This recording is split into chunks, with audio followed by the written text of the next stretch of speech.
നിങ്ങൾക്ക് screen കാണാവോ? Screen കാണുന്നുണ്ടോ?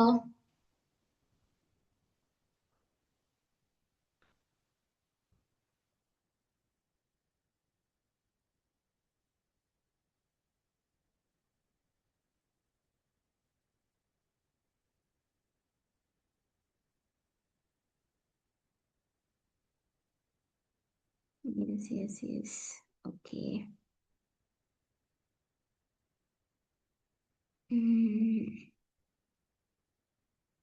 Okay, ഇപ്പൊ കാണുന്നു വിചാരിക്കുന്നു. ലാസ്റ്റ് ടൈം നമ്മൾ എവിടെ എടുത്ത് നിർത്തിയെന്ന് ഓർമ്മയുണ്ടോ നിങ്ങൾക്ക്? ഐ തിങ്ക് നമ്മൾ ഈ സ്ലൈഡിലാണ് നിർത്തിയെന്ന് തോന്നുന്നു. ആണോ?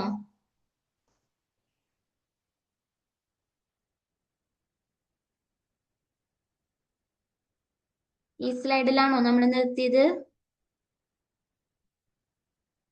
ഓർമ്മയുണ്ടോ?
നമുക്കപ്പോ സ്റ്റാർട്ട് ചെയ്യാം. നമ്മൾ ലാസ്റ്റ് ടൈം ഈ സ്ലൈഡ് വെച്ചാണ് നിർത്തിയേക്കുന്നതെന്നാണ് തോന്നുന്നത്.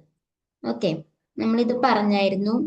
ഇനി നെക്സ്റ്റ് വരുന്നത്, നമ്മൾ അന്ന് ലാസ്റ്റ് നമ്മൾ പറഞ്ഞു ബ്രിട്ടീഷേഴ്സ് ആണ്.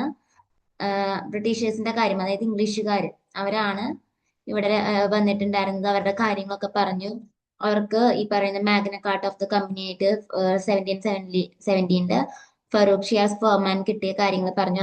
അത് പ്രകാരം അവർക്ക് ഇന്ത്യയിൽ പല പോർട്ടുകളിലും ഇമ്പോർട്ട് ഡ്യൂട്ടി കൊടുക്കാതെ, അതായത് ടാക്സ് കൊടുക്കാതെ കച്ചവടം നടത്താനുള്ള അനുമതി അവർക്ക് കിട്ടിയെന്ന് നമ്മൾ പറഞ്ഞു.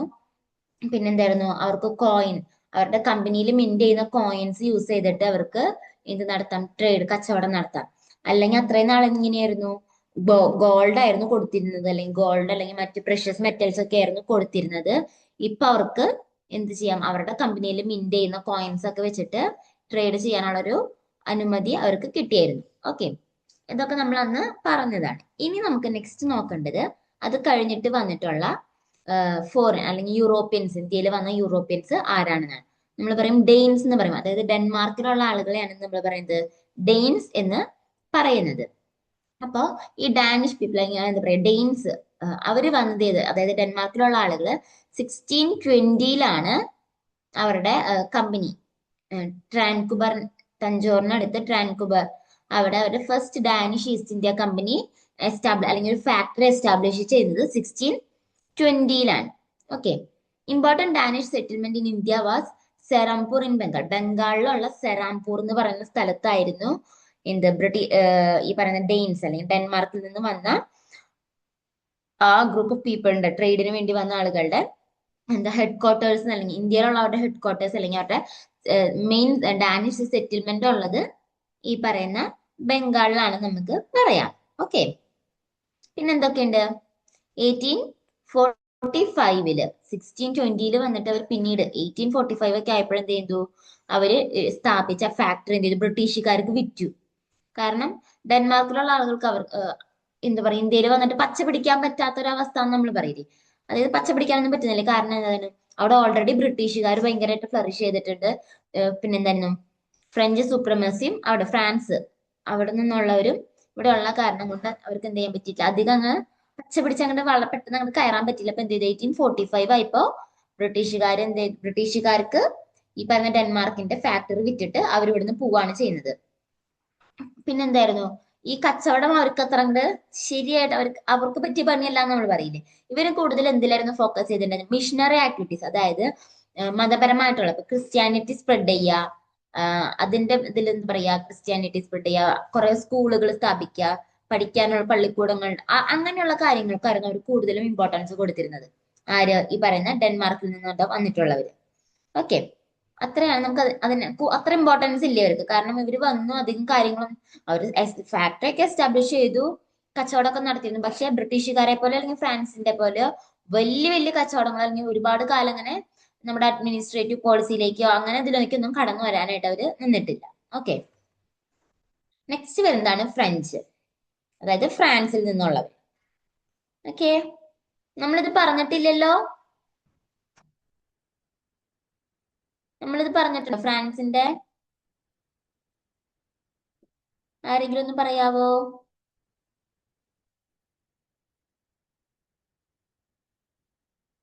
നമ്മൾ എടുത്തിട്ടുണ്ടോ? ഫ്രാൻസ് പറഞ്ഞിട്ടില്ലല്ലോ, നമ്മൾ ലാസ്റ്റ് ബ്രിട്ടൻ തന്നെയല്ലേ പറഞ്ഞു നിർത്തിയിട്ടുണ്ടായിരുന്നത്? I think no. ഇത് പറഞ്ഞിട്ടുണ്ടോ, ഫ്രാൻസ് പറഞ്ഞായിരുന്നോ? ഇവിടെയാണോ നിർത്തിയത്? ഓക്കെ ഓക്കെ ഓക്കെ ഓക്കെ, അങ്ങനെ. ആ, എനിക്ക് ജസ്റ്റ് കുഴപ്പമില്ല, നമ്മളൊന്ന് റിവൈസ് ചെയ്താന്ന് നമുക്ക് കരുതാം. ഓക്കെ, അപ്പൊ നമ്മൾ ഇവിടെയാണ് നിർത്തിയിട്ടുണ്ടായിരുന്നത് അല്ലേ? ഓക്കെ, അപ്പൊ നമുക്ക് ഇവിടെ നിന്ന് തുടങ്ങിയേക്കാം. Just before slide. ഓക്കെ, ഇതിനു മുൻപത്തെ സ്ലൈഡിലാണ് നിർത്തിയത്, അതായത് ഈ ഡെയിൻസിന്റെ ഇതിലായിരിക്കും നിർത്തിയിട്ടുണ്ടായിരിക്കാൻ, അങ്ങനെയാണോ?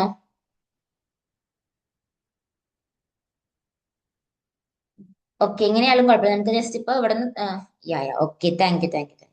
അപ്പൊ നമുക്ക് ഈ ഡെയിൻസ് കഴിഞ്ഞിട്ടുണ്ടായിരുന്നു, അപ്പൊ നമ്മൾ ഫ്രഞ്ചിലാണ് അപ്പൊ ഇനി തുടങ്ങേണ്ടതെന്നല്ലേ? ഓക്കെ, ഇനി കുഴപ്പമില്ല, നമ്മൾ ജസ്റ്റ് ഒന്ന് റിവൈസ് ചെയ്ത് തന്നെ, അല്ലെങ്കിൽ കണ്ടിന്യൂറ്റി കിട്ടാൻ വേണ്ടി നമ്മൾ ജസ്റ്റ് ഒന്ന് നോക്കിന്ന് കരുതിയാൽ മതി. ഓക്കെ ഓക്കെ, അപ്പൊ നമ്മുടെ ഫ്രഞ്ച് ആണ് അപ്പൊ നമ്മൾ നോക്കുന്നത്. ഇത് അധികം ഉണ്ടാവില്ല എന്ന് തോന്നുന്നു, പക്ഷെ കുറച്ച് കോംപ്ലിക്കേറ്റഡ് ആണെങ്കിലും നമുക്ക് പറ്റാവുന്ന അത്രയും വേഗം തീർക്കാം. ഓക്കെ, 2 മണിക്കൂർ വേണ്ടി വന്നില്ലെങ്കിൽ നമുക്ക് അതിലൂടെ കൂടെ മീൻസ് എപ്പോ തീരണം അപ്പൊ നമുക്ക് നിർത്താം. ഓക്കെ, അപ്പൊ നമ്മൾ ഇന്ന് നോക്കാൻ പോകുന്നത് ഫ്രഞ്ച് അല്ലെങ്കിൽ ഫ്രാൻസിൽ നിന്ന് വന്ന, അതായത് യൂറോപ്യൻ പവേഴ്സ് ഇന്ത്യയിൽ വന്നവരെ കുറിച്ചാണ് നമ്മൾ പഠിക്കുന്നത്. അഡ്വെന്റ് ഓഫ് യൂറോപ്യൻസ് ഇന്ത്യയിലേക്ക് വന്ന കാര്യമാണ് ഇത്രയും ദിവസം നോക്കിക്കൊണ്ടിരുന്നത്. അപ്പോ അങ്ങനെ വന്നൊരു ഗ്രൂപ്പ് ഓഫ് യൂറോപ്യൻസിലെ ഒരു ഗ്രൂപ്പാണ് ആര്, ഫ്രാൻസിൽ നിന്ന് വന്നിട്ടുള്ളവര്. അവര് നമ്മള് ഫ്രഞ്ച് പീപ്പിൾ എന്ന് പറയും. അപ്പോ ഒരുപാട് പേര് വന്നിട്ടുണ്ട്, പോർച്ചുഗീസിൽ നിന്ന് വന്നിട്ടുണ്ട്, ബ്രിട്ടനിൽ നിന്ന് വന്നിട്ടുണ്ട്, പിന്നെ ആരൊക്കെയായിരുന്നു, ഡച്ച് പറഞ്ഞു, ഇപ്പൊ നമ്മൾ ലാസ്റ്റ് വന്ന ഡെൻമാർക്കിൽ നിന്നുള്ളവർ പറഞ്ഞു, ഇതൊക്കെ പറഞ്ഞു. ഇനി നെക്സ്റ്റ് ഇതായിരുന്നു ഫ്രഞ്ച് പീപ്പിൾ. ഓക്കെ, അപ്പൊ last European power to come to India with purpose of trade. അപ്പൊ ഫ്രാൻസിൽ നിന്ന് വന്ന ഫ്രഞ്ച് പീപ്പിൾ ആണ് എന്ത്, യൂറോപ്പിൽ നിന്ന് ഇന്ത്യയിലേക്ക് അവസാനമായിട്ട് ട്രേഡിന് വേണ്ടിയിട്ട്, ട്രേഡ് എന്ന പർപ്പസിന് വേണ്ടിയിട്ട് വന്നിട്ടുള്ള ഗ്രൂപ്പ് ഓഫ് പീപ്പിൾ ആണ് ആര്, ഫ്രാൻസിൽ നിന്ന് വന്നിട്ടുള്ള French people.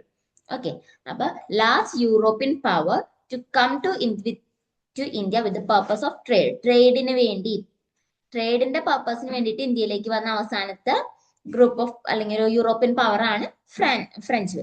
Okay, in 1664 French East India company was established during the reign of Louis ഫോർട്ടീന്റെ കാലഘട്ടത്തിലാണ് ഫ്രഞ്ച് ഈസ്റ്റ് ഇന്ത്യ കമ്പനി നമ്മളല്ല അവര് എസ്റ്റാബ്ലിഷ് ചെയ്യുന്നത്, സ്ഥാപിക്കുന്നത്. Okay, they also got 50-year monopoly over French trade in the Indian Ocean and Pacific Ocean. അപ്പോ 1664 അവർ French East India company സ്ഥാപിച്ചപ്പോ 50 വർഷത്തെ മേൽക്കോയ്മ അല്ലെങ്കിൽ കുത്തകാവകാശം കിട്ടിയ എന്തിന്, ഈ ഇന്ത്യൻ ഓഷ്യൻ റീജിയനിലും പസഫിക് ഓഷ്യൻ റീജിയനിലും ട്രേഡ് നടത്താനുള്ള കുത്തകാവകാശം അല്ലെങ്കിൽ മോണോപോളി, അല്ലെങ്കിൽ അതിന്റെ മേലെ ആധിപത്യം ആർക്കുണ്ടായിരുന്നു, ഫ്രഞ്ച് ഈസ്റ്റ് ഇന്ത്യ കമ്പനിക്ക് കൊടുത്തിട്ടുണ്ടായിരുന്നു എന്നാണ് പറയുന്നത്. എവിടെ ഒക്കെ ട്രേഡ്, ഇന്ത്യൻ ഓഷ്യൻ, അതായത് ഇന്ത്യക്ക് താഴെയാണ് ഇന്ത്യൻ ഓഷ്യൻ, നമ്മുടെ ഇന്ത്യ എന്ന് പറയുന്ന കൺട്രിക്ക് താഴെയാണ് ഇന്ത്യൻ ഓഷ്യൻ. ആ ഇന്ത്യൻ ഓഷ്യനിലും അതിന്റെ ഈസ്റ്റേൺ സൈഡിലുള്ള പസഫിക് ഓഷ്യനിലും ആ ഭാഗത്തുള്ള ട്രേഡില് മോണോപോളിയാണ് ആർക്ക്, ഈ ഫ്രഞ്ച് ഈസ്റ്റ് ഇന്ത്യ കമ്പനിക്ക് കിട്ടിയിട്ടുള്ളത് ആ കാലഘട്ടത്തിൽ. ഓക്കെ, അപ്പൊ അതങ്ങനെ.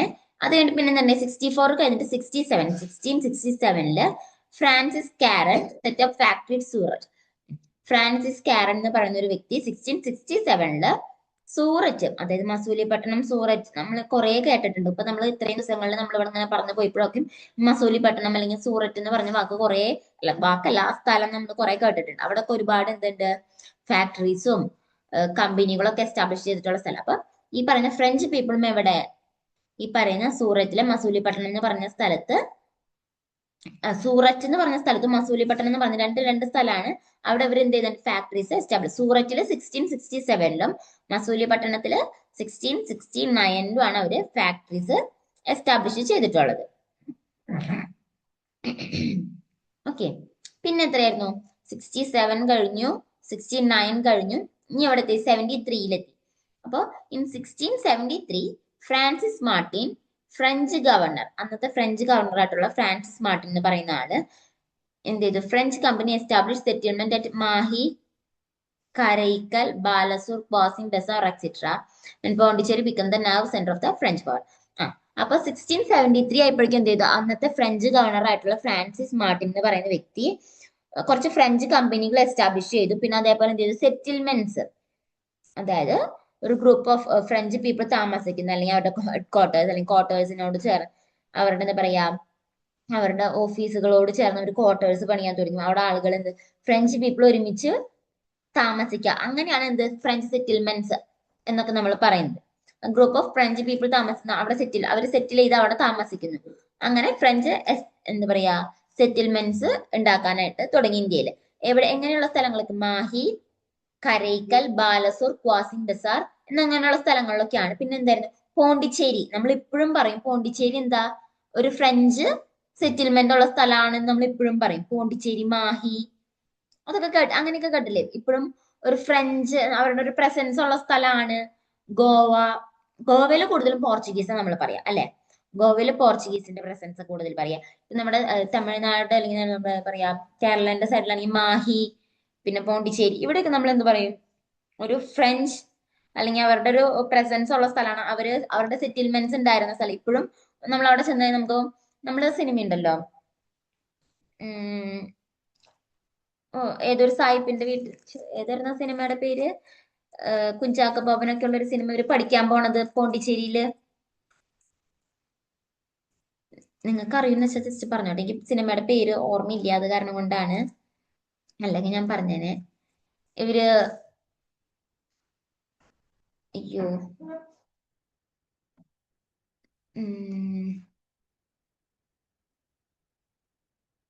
അറിയുന്ന ആരെങ്കിലും ഉണ്ടെങ്കിൽ, നമ്മുടെ കുഞ്ചാക്ക ബോബൻ ഉണ്ട്, ജയസൂര്യക്കുള്ള ഒരു സിനിമ ഉണ്ടല്ലോ, ഭാവനയൊക്കെ ആയിട്ട് ഒരു സിനിമ, ഇവര് കോളേജിൽ പഠിക്കാൻ പോണതൊക്കെ ആയിട്ട്, അതിൽ നമ്മൾ ഇങ്ങനെ കാണിക്കുന്ന സ്ഥലങ്ങളുണ്ടല്ലോ, ഒരു ഫ്രഞ്ച് ടച്ച് ഉള്ള, അല്ലെങ്കിൽ ഒരു അങ്ങനെയൊക്കെയുള്ള, അവിടെ അങ്ങനെയുള്ള ആളുകൾ സായിപ്പ് താമസിച്ചിരുന്നതാണ്, അങ്ങനെയാന്നൊക്കെ പറഞ്ഞിട്ടൊരു ഇത്.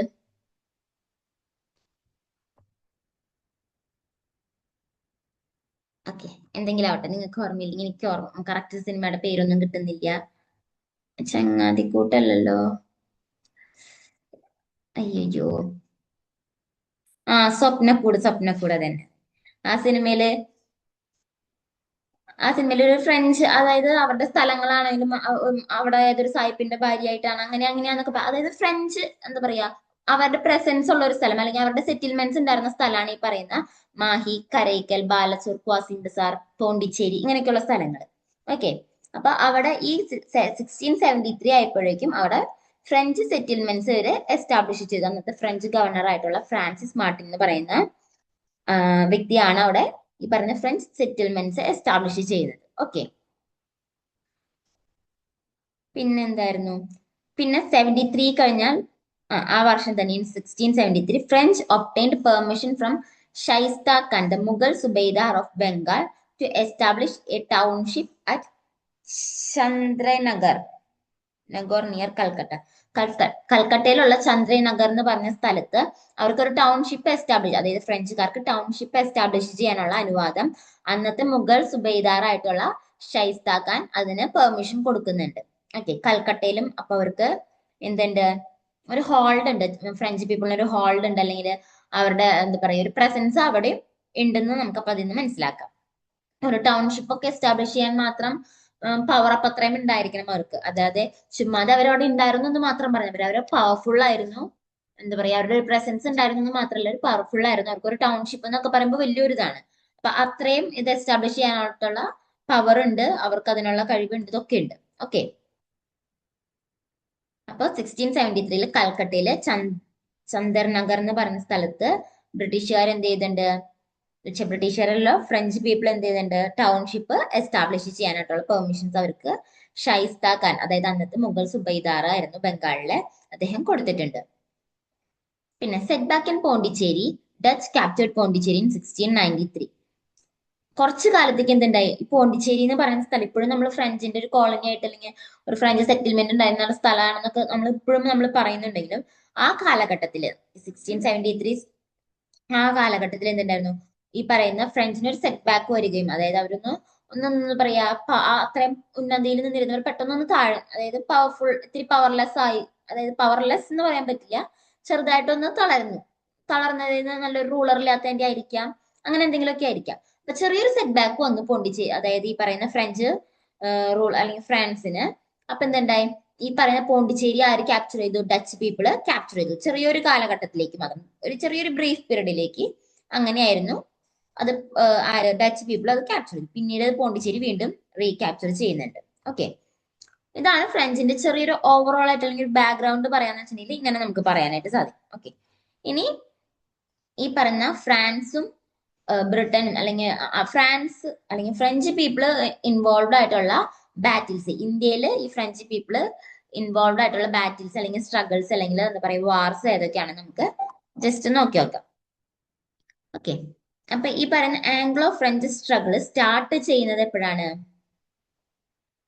1740 തൊട്ട് 48 കാലഘട്ടത്തിലാണ് ഈ പറഞ്ഞ ആംഗ്ലോ ഫ്രഞ്ച് സ്ട്രഗിൾ ഒക്കെ നടക്കുന്നത്. അപ്പോ ആംഗ്ലോ ഫ്രഞ്ച് സ്ട്രഗിൾ എന്ന് പറയുമ്പോൾ അല്ലെങ്കിൽ കർണാട്ടിക് വാർസ് എന്നും ഇതിനെ നമ്മൾ പറയും. ഓക്കെ. അപ്പൊ ഇത് തുടങ്ങുന്നത് എങ്ങനെയാണെന്ന് വെച്ചിട്ടുണ്ടെങ്കിൽ ഓസ്ട്രിയ എന്ന് പറഞ്ഞൊരു രാജ്യമുണ്ട്, അതറിയോ, കേട്ടിട്ടുണ്ടോ ഓസ്ട്രിയ?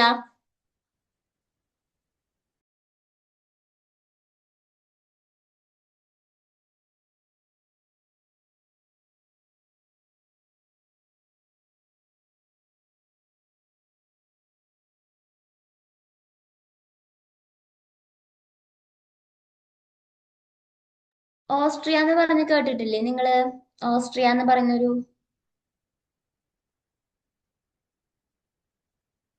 ആ എവിടെയായിട്ട് വരെയും ഓസ്ട്രിയ? ഓസ്ട്രിയ ആണോ ഈ ഓസ്ട്രേലിയ നമ്മുടെ പറയുന്ന ഓസ്ട്രേലിയ അതാണോ? നോ, അല്ല. ഓസ്ട്രിയ പിന്നെ എവിടെയാണ്?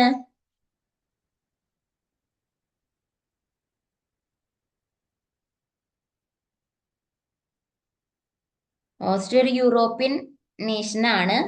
ആ യൂറോപ്പിലാണ്. Okay, very good, very good. അപ്പൊ ഓസ്ട്രിയ എന്ന് പറയാൻ, ഓസ്ട്രേലിയ ഓസ്ട്രേലിയ ഓസ്ട്രിയ ഓ അല്ല, എ ആണ്. ഓക്കെ. ഓസ്ട്രേലിയ അല്ല, Austria. Okay, very good, very good. Okay, കുഴപ്പമില്ല. അപ്പൊ അറിയാം. അപ്പൊ ഓസ്ട്രിയ എന്ന് പറയുന്നതും ഓസ്ട്രേലിയ എന്ന് പറയുന്നത് രണ്ട് രണ്ട് രാജ്യമാണ്. ഒന്ന് വേറെ കോണ്ടിനെന്റ് ആണ്. ഓസ്ട്രിയ എന്ന് പറയുന്നത് യൂറോപ്യൻ കോണ്ടിനെന്റിലുള്ള ഒരു കൺട്രിയാണ്. ഓക്കെ. അപ്പൊ നമ്മളുടെ ഇന്ന് കാലത്തുള്ള പോലെ തന്നെ അന്നും അല്ലെങ്കിൽ ഈ പറയുന്ന first world war second world war ഒക്കെ നടക്കുന്നതും ഇങ്ങനെയൊക്കെ ഒരു എന്താ പറയാ, അതൊക്കെ മച്ചള. ഇപ്പൊ ഒരു രാജ്യം മറ്റൊരു രാജ്യമായിട്ട് ഇപ്പൊ യുദ്ധം പ്രഖ്യാപിക്കുമ്പോ എന്ത് ചെയ്യും, വേറെ ഏതെങ്കിലും ഒരു രാജ്യം ഇവരെ സപ്പോർട്ട് ചെയ്യും. ഇന്ത്യയും പാകിസ്ഥാനും യുദ്ധം നടക്കുന്ന നിൽക്കുക. അപ്പൊ എന്ത് ചെയ്യും, ചൈന പാകിസ്ഥാനെ സപ്പോർട്ട് ചെയ്യും, റഷ്യ ഇന്ത്യനെ സപ്പോർട്ട് ചെയ്തു. ഓക്കെ. അപ്പോ അങ്ങനെ ഒരു സപ്പോർട്ട് അല്ലെങ്കിൽ ഒരു ട്രീറ്റ് സൈൻ ഒക്കെ ചെയ്ത് കഴിയുമ്പോൾ, അല്ലെങ്കിൽ നമ്മളിപ്പോ കച്ചവടം നടത്തണമെങ്കിൽ നമ്മൾ പറയും കരാർ ഒപ്പിടാന്ന് പറയും. അതേപോലെ ഈ രാജ്യങ്ങൾ തമ്മിൽ ഇങ്ങനെ യുദ്ധം നടക്കുന്ന സമയത്ത് അതിന് മുൻപായിട്ട് നമ്മൾ മറ്റു രാജ്യങ്ങളായിട്ട് എന്താ പറയുക ഒരു ഫ്രണ്ട്ഷിപ്പ് ട്രീറ്റീസ് പലതും ഇങ്ങനെ സൈൻ ചെയ്തിട്ടുണ്ടായിരിക്കും. ഓക്കെ.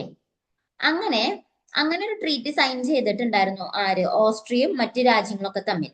അപ്പൊ ഓസ്ട്രിയയില് ഭരണാധികാരം, അതായത് ഇപ്പൊ ഒരു രാജാവ് ഉണ്ടായിരുന്നു, അയാൾ മരിക്കുക അല്ലെങ്കിൽ അയാൾ സ്ഥാനം ഒഴിയാണ് ചെയ്തത്.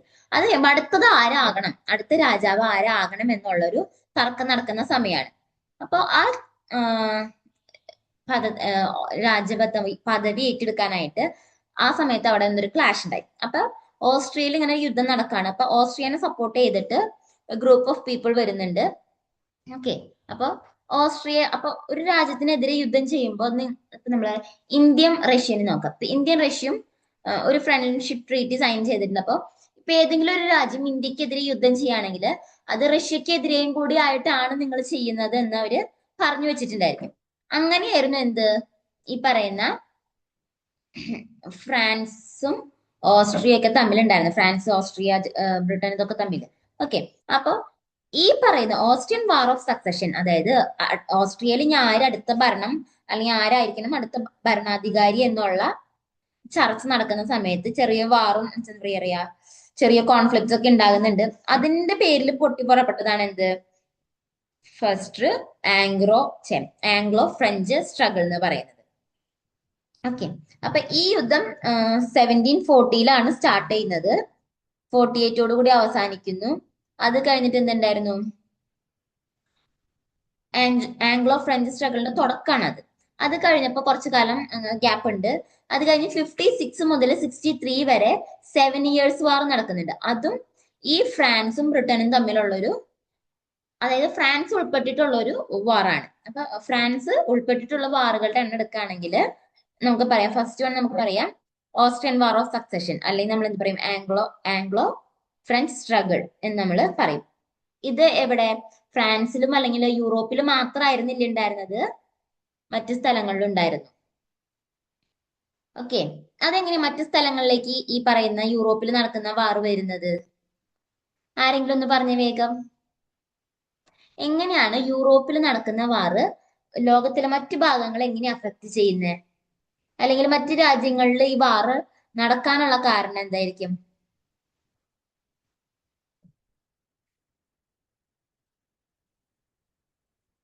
ഇപ്പൊ ഈ സ്ലൈഡിൽ തന്നെ നിങ്ങൾ നോക്ക്. Began with outbreak Austrian war of succession. Austrian war of succession കാരണം അതിന്റെ പേരിലാണ് ഈ പറയുന്ന ആംഗ്ലോ ഫ്രഞ്ച് സ്ട്രഗിൾ സ്റ്റാർട്ട് ചെയ്യണേന്ന് നമ്മൾ എഴുതിയിട്ടുണ്ട്. Ended with the conclusion of 7-year വാർ. 7 വർഷത്തെ കണ്ടിന്യൂസ് ആയിട്ടുള്ള 7-year വാറോട് കൂടിയിട്ടാണ് ഈ പറയുന്ന ആംഗ്ലോ ഫ്രഞ്ച് സ്ട്രഗിൾ അവസാനിക്കുന്നത് എന്ന് എഴുതി വെച്ചിട്ടുണ്ട്. മൂന്നാമത്തെ പോയിന്റ് നോക്ക്. In India in the form of 3 Carnatic wars. ഈ പറയുന്ന ആംഗ്ലോ ഫ്രഞ്ച് സ്ട്രഗിള് ഇന്ത്യയില് 3 കർണാട്ടിക് വാറിന്റെ രൂപത്തിലാണ് ഇന്ത്യയില് പൊട്ടിപ്പുറപ്പെട്ടത്. അല്ലെങ്കിൽ ഇന്ത്യയിൽ അത് എന്താ പറയാ കാണത്തക്ക, നമ്മൾ പറയാം വ്യാപകമായി എന്ന് പറയലല്ലോ. നമ്മൾക്ക് ഇന്ത്യയിൽ ഇത് ഇങ്ങനെ 3 കർണാട്ടിക് വാറിന്റെ രൂപത്തിലാണ് നമുക്ക് കാണാനായിട്ട് സാധിക്കുന്നത് ഈ പറയുന്ന ആംഗ്ലോ ഫ്രഞ്ച് സ്ട്രഗിളിനെ. ഓക്കെ. ബാക്ക്ഗ്രൗണ്ട് നിങ്ങൾ നോക്കട്ടെ. ഈ 3 പോയിന്റിൽ നിന്ന് ഈ പറഞ്ഞ യൂറോപ്പിൽ നടന്ന ഈ ഓസ്ട്രിയൻ വാർ ഓഫ് സക്സഷൻ എങ്ങനെയാണ് ഇന്ത്യയിൽ അത് പ്രകടമായത്, അല്ലെങ്കിൽ ഇന്ത്യയിൽ എങ്ങനെയാണ് അത് എത്തിയത്? ഇപ്പൊ നമുക്ക് പറയാം യൂറോപ്പിൽ നടന്നപ്പോ ഫ്രാൻസും ബ്രിട്ടനും തമ്മിൽ നടന്നു. കാരണം അവരൊരു രാജ്യത്തിനെ സപ്പോർട്ട് ചെയ്ത് മറ്റു രാജ്യത്തിനെ ഒപ്പോസ് ചെയ്ത് നിൽക്കണ കാരണം കൊണ്ട് അങ്ങനെ നടന്നു എന്ന് പറയും. പക്ഷെ എങ്ങനെ ഇന്ത്യയിലേക്ക് അത് വന്നു എന്ന് പറയാവോ? ആരെങ്കിലും ഒക്കെ ഒന്ന് പറഞ്ഞേ. എങ്ങനെയാണത് ഇന്ത്യയിലേക്ക് പ്രകടമായത്, അല്ലെങ്കിൽ ഇന്ത്യയിൽ എങ്ങനെ ഈ പറയുന്ന ആംഗ്ലോ ഫ്രഞ്ച് സ്ട്രഗിള് നടന്നു, അല്ലെങ്കിൽ എങ്ങനെ കാണപ്പെട്ടു, എങ്ങനെയായിരുന്നു അത് ഇന്ത്യയിലേക്ക് എത്തുന്നത്? അറിയാവോ? ആരെങ്കിലും? നമുക്ക് 20 കുട്ടികളുണ്ട്, അത്രേ ഉള്ളൂ. എന്നിരുന്നാ പോലും ആരെങ്കിലും ഒക്കെ ഒന്ന് പറഞ്ഞേക്കാവോ? നോക്കിയോ, ട്രൈ ചെയ്ത് നോക്ക് നിങ്ങൾ. ശരിയാവണ്ട, ശരിയായില്ലേലും കുഴപ്പമില്ല, ജസ്റ്റ് ഒന്ന് ട്രൈ ചെയ്ത് നോക്കാവോ?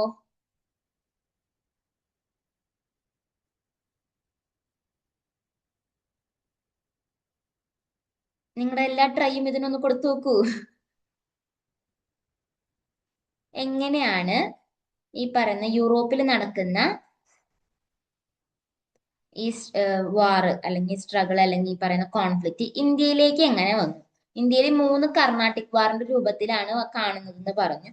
അതെങ്ങനെ ആണ് ഇന്ത്യയിലേക്ക് എത്തുന്നത്? അവർ യുദ്ധം ചെയ്ത് ഇവിടം വരെ എത്തിയതാണ്.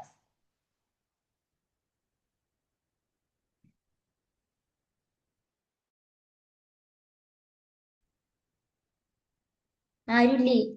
ഒക്കെ പോയി, എല്ലാവരും പോയി, ഓണാക്കി വെച്ച്. എന്തോന്ന് ബൈ ബ്രിട്ടീഷേഴ്സ് ആണ്. കൺട്രോൾഡ്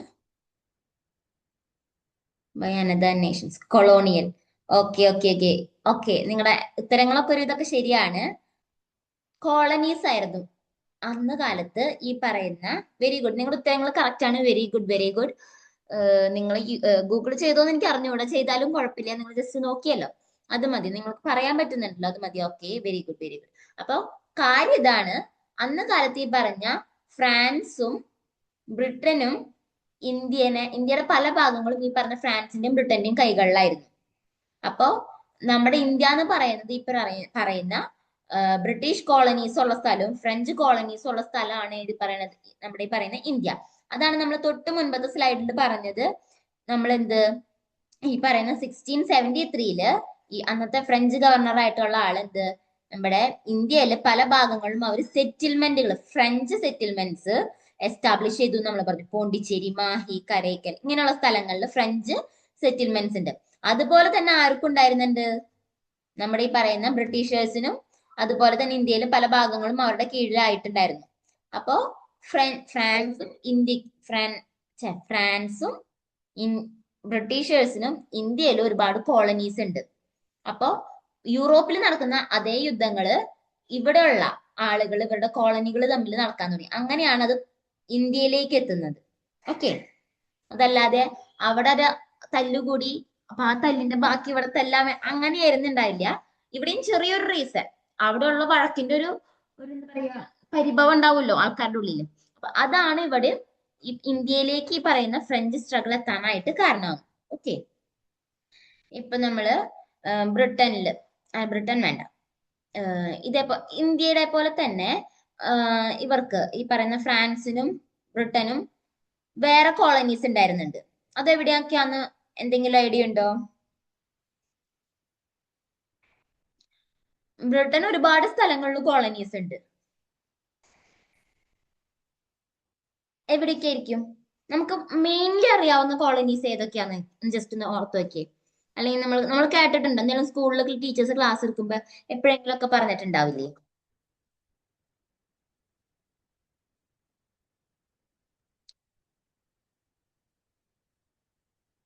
ബംഗാൾ. ഓക്കെ, ബംഗാൾ എന്ന് പറയുന്നത് ഇന്ത്യയിൽ തന്നെയല്ലേ? ഇന്ത്യ എന്ന് പറഞ്ഞ കൺട്രി അല്ലാതെ വേറെ എവിടെയൊക്കെയാണ് ബ്രിട്ടന് കോളനീസ്? ഫ്രാൻസിന്റെ പോട്ടെ, ഫ്രാൻസിന്റെ നമുക്ക് അറിയണമെന്നില്ല, പക്ഷെ ബ്രിട്ടന്റെ നമുക്കറിയാലോ. കുറെ ഉണ്ട്. നമ്മൾ പറയില്ലേ, സൂര്യൻ അസ്തമിക്കാത്ത സാമ്രാജ്യം എന്നൊക്കെ നമ്മൾ പറയും. സൗത്ത് ആഫ്രിക്ക ഉണ്ട് definitely. Okay, very good, very good. South Africa ഉണ്ട്, പാകിസ്ഥാൻ ഒക്കെ പറയാം, നെതർലാൻഡ്. Okay, Netherland. നെതർലാൻഡ് ഉണ്ടോ? എനിക്ക് അറിഞ്ഞൂടട്ടോ, ഇനി ഉണ്ടോന്ന് അറിയില്ല.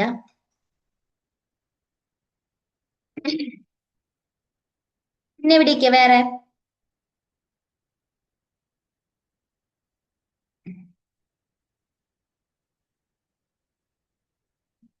ആഫ്രിക്ക ഉണ്ട്.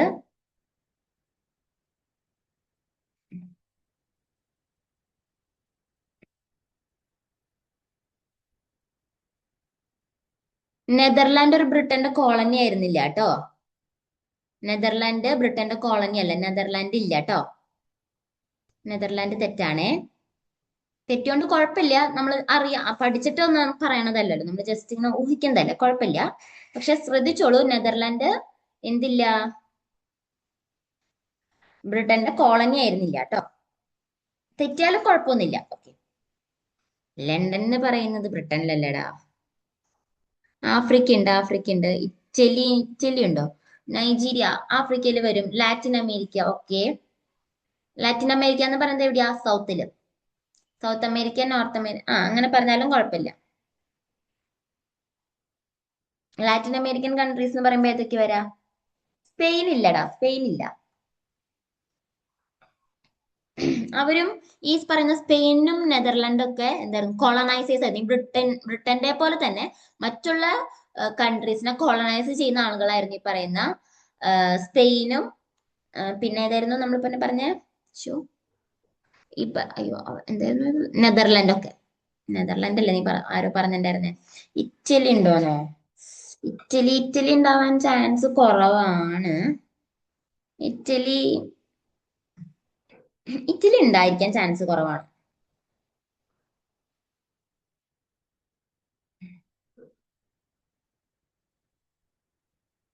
ഇറ്റലി ഒരു ബ്രിട്ടീഷ് കോളനി അല്ല. ഈ പറയുന്ന ഇറ്റലി, സ്പെയിൻ, പോർച്ചുഗല്, നെതർലാൻഡ് ഇതൊക്കെ എന്തായിരുന്നു എന്നറിയോ? മറ്റ് രാജ്യങ്ങൾ, ഇപ്പൊ ബ്രിട്ടൻ പോലെ തന്നെ മറ്റ് രാജ്യങ്ങൾ കോളനൈസ് ചെയ്തിരുന്ന വലിയ വലിയ കൺട്രീസ് ആയിരുന്നു അന്ന് കാലത്തെ. ഓസ്ട്രേലിയ ഒരു ബ്രിട്ടീഷ് കോളനി ആയിരുന്നു. Very good. പണ്ട് കാലത്ത് ഓസ്ട്രേലിയക്ക് ആയിരുന്നു ഇപ്പോ കള്ളന്മാരെയും ഈ പറഞ്ഞ പിടിച്ചുപറിക്കാരെയൊക്കെ വരെ നമ്മൾ ജയിലിൽ അടക്കില്ലേ, അടയ്ക്കുന്ന പോലെയായിരുന്നു ബ്രിട്ടീഷേഴ്സ്. അങ്ങനെയുള്ള കള്ളന്മാരൊക്കെ കൊണ്ടുപോയി പാർപ്പിച്ചിരുന്ന ഒരു സ്ഥലമാണ് ഓസ്ട്രേലിയ എന്ന് പറയുന്നത് പണ്ട് കാലത്ത്. ഓക്കെ. ഇറ്റലി ഇല്ല. കാനഡ എന്ന് പറയുന്നത് നോർത്ത് അമേരിക്കയിലല്ലേ വരും. നോർത്ത് അമേരിക്ക ഈ പറയുന്ന നമ്മുടെ ബ്രിട്ടന്റെ ഒരു കോളനി ആയിരുന്നു. ഓക്കെ. അപ്പൊ ഇതൊക്കെയാണ് എന്ത് കോളനീസ് എന്ന് പറയുന്നത്. അതായത് ഈ ബ്രിട്ടൻ, അതേപോലെ ഫ്രാൻസ്, സ്പെയിൻ, പോർച്ചുഗൽ, നെതർലൻഡ്, പിന്നെ ആരൊക്കെയായിരുന്നു? ഡെൻമാർക്ക്, ഇങ്ങനെയുള്ളവരൊക്കെ പല രാജ്യങ്ങളും കോളനൈസ് ചെയ്തിട്ടുണ്ട്. അങ്ങനെ കോളനൈസ് ചെയ്യപ്പെട്ടിട്ടുള്ള കോളനീസ് ആണ് ഏതൊക്കെ? India, south Africa, north America, south America, Australia, പിന്നെ ഏതൊക്കെയാ? ഏഷ്യയുടെ പല ഭാഗങ്ങളുണ്ട്. ഇതൊക്കെ അവർ കോളനൈസ് ചെയ്തിട്ടുള്ള സ്ഥലങ്ങളാണ്. ഓക്കെ.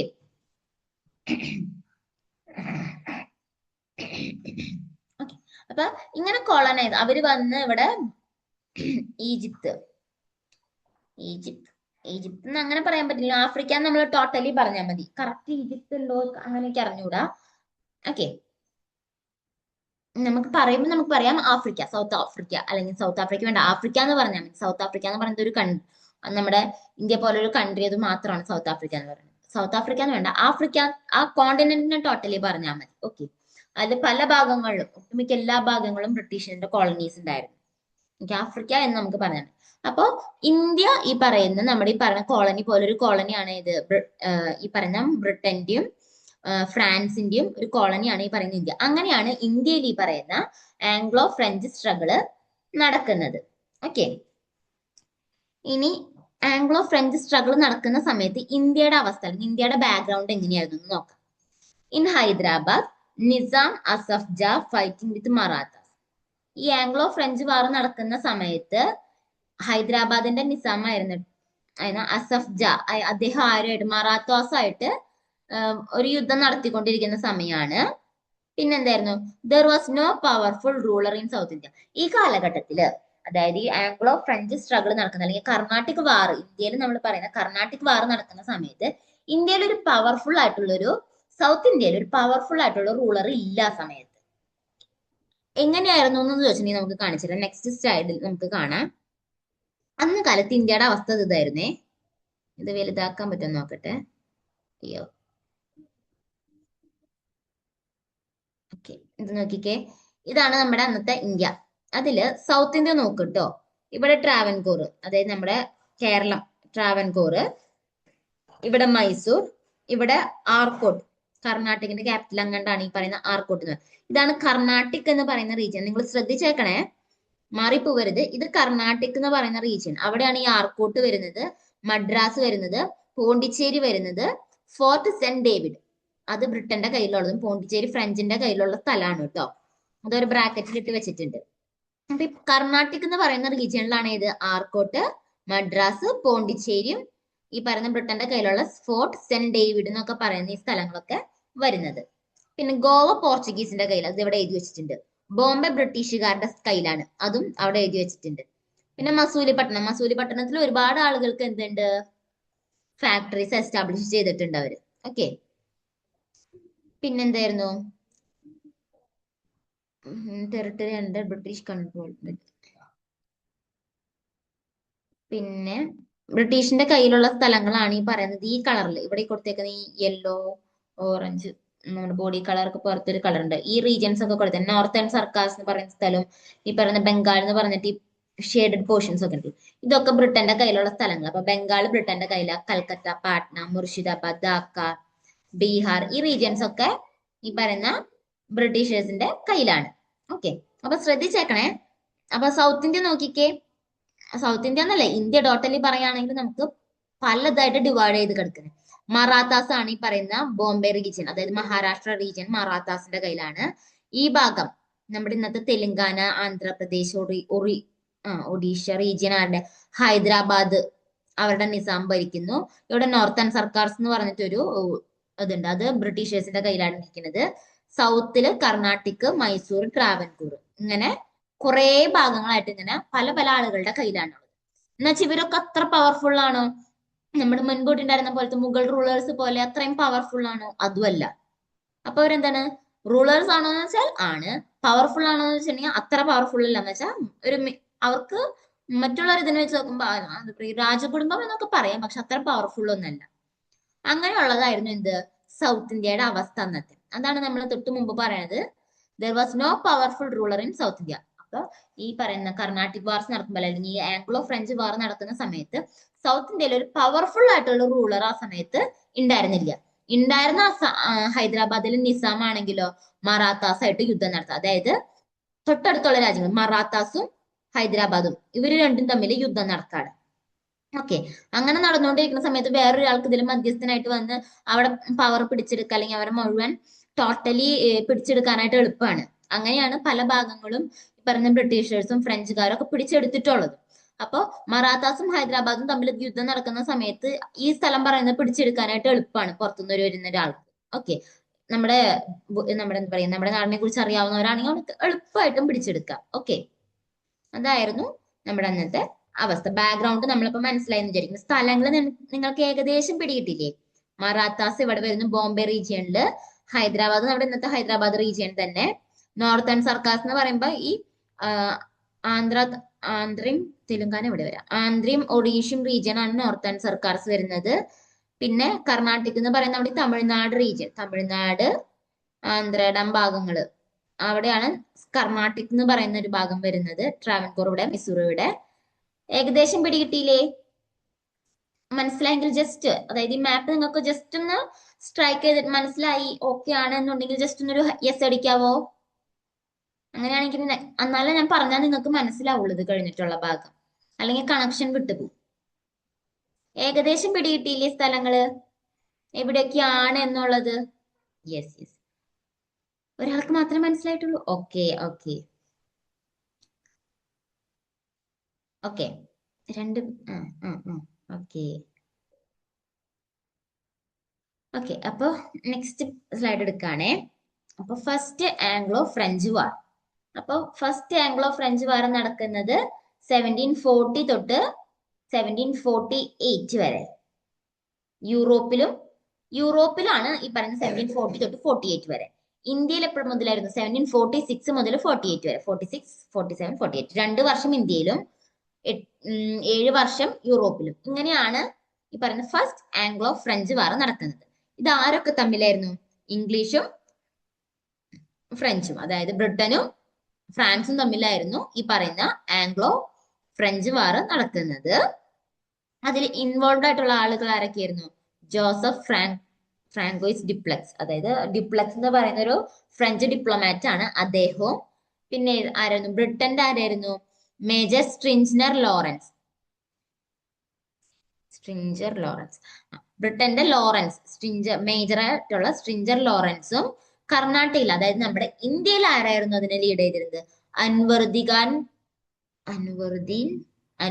ഖാൻ അദ്ദേഹമാണ് ലീഡ് ചെയ്തിട്ടുള്ളത്. അപ്പൊ 3 ആൾക്കാർ വരാൻ കാരണം ഇന്ത്യയിലും യൂറോപ്പിലും ഇത് നടന്നിട്ടുള്ള കാരണം കൊണ്ടാണ്. ഓക്കെ, യൂറോപ്പിൽ നടന്നപ്പോൾ നമുക്ക് അവിടെ പറയാം ഡിപ്ലക്സ് ഉണ്ട്, ലോറൻസ് ഉണ്ട്. ഇന്ത്യയിലേക്ക് വരുമ്പോ അനുവർദി ഖാൻ ആണ് ഈ പറയുന്ന ഫസ്റ്റ് ആംഗ്ലോ ഫ്രഞ്ച് വാർ, അല്ലെങ്കിൽ ഈ കർണാട്ടിക് വാർ എന്ന് പറയുന്ന വാറിൽ പങ്കെടുത്തിട്ടുള്ളവർ. ഇതിന്റെ കാലഘട്ടം, ഇന്ത്യയിലുള്ള കാലഘട്ടമാണ് എന്ത്? 1746 മുതൽ 48, 2 വർഷം. ഇന്ത്യയിൽ അത് എവിടെയാ നടന്നത്? കർണാട്ടിക് റീജിയൻ. സൗത്ത് ഇന്ത്യയിൽ കർണാട്ടിക് റീജിയൻ എന്ന് പറയുന്നത് എവിടെയാ? നിങ്ങൾ ജസ്റ്റ് ഒന്ന് എനിക്ക് ചാറ്റ് ബോക്സിൽ ഇട്ടേ. കർണാട്ടിക് റീജിയൻ എന്ന് പറയുന്നത് എവിടെയാ? കർണാട്ടിക് റീജിയൻ എന്ന് പറയുന്നത് ഇന്നത്തെ ഏത് ഭാഗം, ഇന്ത്യയുടെ ഏത് ഭാഗത്ത്, ഏതൊക്കെ സ്റ്റേറ്റ്സിന്റെ റീജിയനിലാണ് വരുന്നത്? സൗത്ത് ഇന്ത്യ ആണെന്ന് ഞാൻ പറഞ്ഞിട്ടുണ്ട്. കർണാട്ടിക് എന്ന് പറഞ്ഞിട്ട് സൗത്ത് ഇന്ത്യ എന്ന് പറഞ്ഞിട്ടുണ്ട്. സൗത്ത് ഇന്ത്യ എന്ന് പറയുമ്പോൾ നമ്മുടെ ഇന്നത്തെ പ്രസന്റ്ലി ഏത് സ്റ്റേറ്റിന്റെ ഭാഗത്തായിട്ടാണ് വരുന്നത് കർണാട്ടിക്? കർണാടക അല്ല. കർണാടക ഇൻക്ലൂഡഡ് ആയിരിക്കാം, തമിഴ്നാട്, ആന്ധ്രാപ്രദേശ് റീജിയൻ. അതാണ് കറക്റ്റ് ആൻസർ. കർണാടക അല്ല. കർണാടക എന്ന് പറഞ്ഞാലും തമിഴ്നാട് റീജിയൻ, തമിഴ്നാട് ആന്ധ്രാപ്രദേശ് റീജിയൻ ആണ് കർണാട്ടിക്. അതാണ് ഞാൻ പറഞ്ഞത്, നിങ്ങൾക്ക് ആ മാപ്പ് കറക്റ്റ് ആയിട്ട് കേറിയോ, മനസ്സിൽ സ്ഥലങ്ങൾ എവിടെയാണെന്ന് കേറിയോ എന്ന് ഞാൻ ചോദിച്ചത്. ഒരു മിനിറ്റ്. ഇതിൽ നോക്കിക്ക്, കർണാട്ടിക് എന്ന് പറഞ്ഞ് ഞാൻ കാണിച്ചത് ഇതാണ്. ഇതാണ് കർണാട്ടിക്. നമ്മുടെ കർണാടകയുടെ ഭാഗം വരുന്നത് മൈസൂർ രാജാവിന്റെ കയ്യിലാണ്. മൈസൂർ അത് വേറെയാ. കർണാട്ടിക് എന്ന് പറയുന്നത് ഈ റീജിയൻ ആണ്, നമ്മുടെ തമിഴ്നാട് റീജിയൻ. തമിഴ്നാട് ആന്ധ്ര റീജിയൻ ആണ് കർണാട്ടിക്. അവിടെയാണ് ആർക്കോട്ട്, മദ്രാസ്, പോണ്ടിച്ചേരി ഒക്കെ വരുന്നത്. കർണാട്ടിക് ഇതാണ്. Okay okay. അപ്പൊ കർണാട്ടിക് റീജിയൻ, സൗത്ത് ഇന്ത്യയിലുള്ള ഈ കർണാട്ടിക് റീജിയനിലാണ് എന്ത്, ഫസ്റ്റ് ആംഗ്ലോ ഫ്രഞ്ച് വാർ, അല്ലെങ്കിൽ ഇത് ഫസ്റ്റ് ആംഗ്ലോ ഫ്രഞ്ച് വാർ അല്ലെങ്കിൽ കർണാട്ടിക് വാർ എന്ന് പറയുന്നത് നമ്മുടെ വാർ നടക്കുന്നത്. ഓക്കെ, ഇപ്പൊ ഓക്കെ ആണെന്ന് വിചാരിക്കുന്നു, മനസ്സിലായെന്ന് വിചാരിക്കുന്നു. കർണാട്ടിക് എന്ന് പറയുന്നത്, കർണാട്ടിക് റീജിയൻ എന്ന് പറയുന്നത് നമ്മുടെ സൗത്ത് ഇന്ത്യയില് തമിഴ്നാട്, ആന്ധ്രാപ്രദേശ് റീജിയൻ ആണ് കേട്ടോ. ഇനി ഫസ്റ്റ് ആംഗ്ലോ ഫ്രഞ്ച് വാർ നമ്മളിപ്പോ പറഞ്ഞത് തന്നെയാണ് വീണ്ടും വീണ്ടും ഇതിൽ പറയുന്നത്. ഞാൻ നിങ്ങൾക്ക് ജസ്റ്റ് ഒന്ന് മനസ്സിൽ കയറിക്കോട്ടെ എന്ന് വിചാരിച്ചിട്ടാണ് ഞാൻ 2-3 സ്ലൈഡിൽ തന്നെ പല രീതിയിൽ ഞാൻ തന്നേക്കുന്നത് കേട്ടോ. അപ്പൊ ഫ്രാൻസും Britain were on opposite side at the war of Austrian succession broke out in Europe in 1740. യൂറോപ്പില് 1740, 1740 തുടങ്ങിയ ഓസ്ട്രിയൻ സക്സഷൻ, അതായത് ഓസ്ട്രിയ ആര് ഭരിക്കും, ഓസ്ട്രിയൻ ഭരണം ഞാൻ ആര് ഏറ്റെടുക്കും എന്നുള്ള അതിന്റെ പേരിൽ തുടങ്ങിയ ഒരു വാറാണ് ഈ പറയുന്ന, യൂറോപ്പിൽ തുടങ്ങിയ വാറാണ് ഇത് ഫസ്റ്റ് ആംഗ്ലോ ഫ്രഞ്ച് വാർ എന്ന് പറയുന്നത്. 1740 നടന്നിരുന്നത്.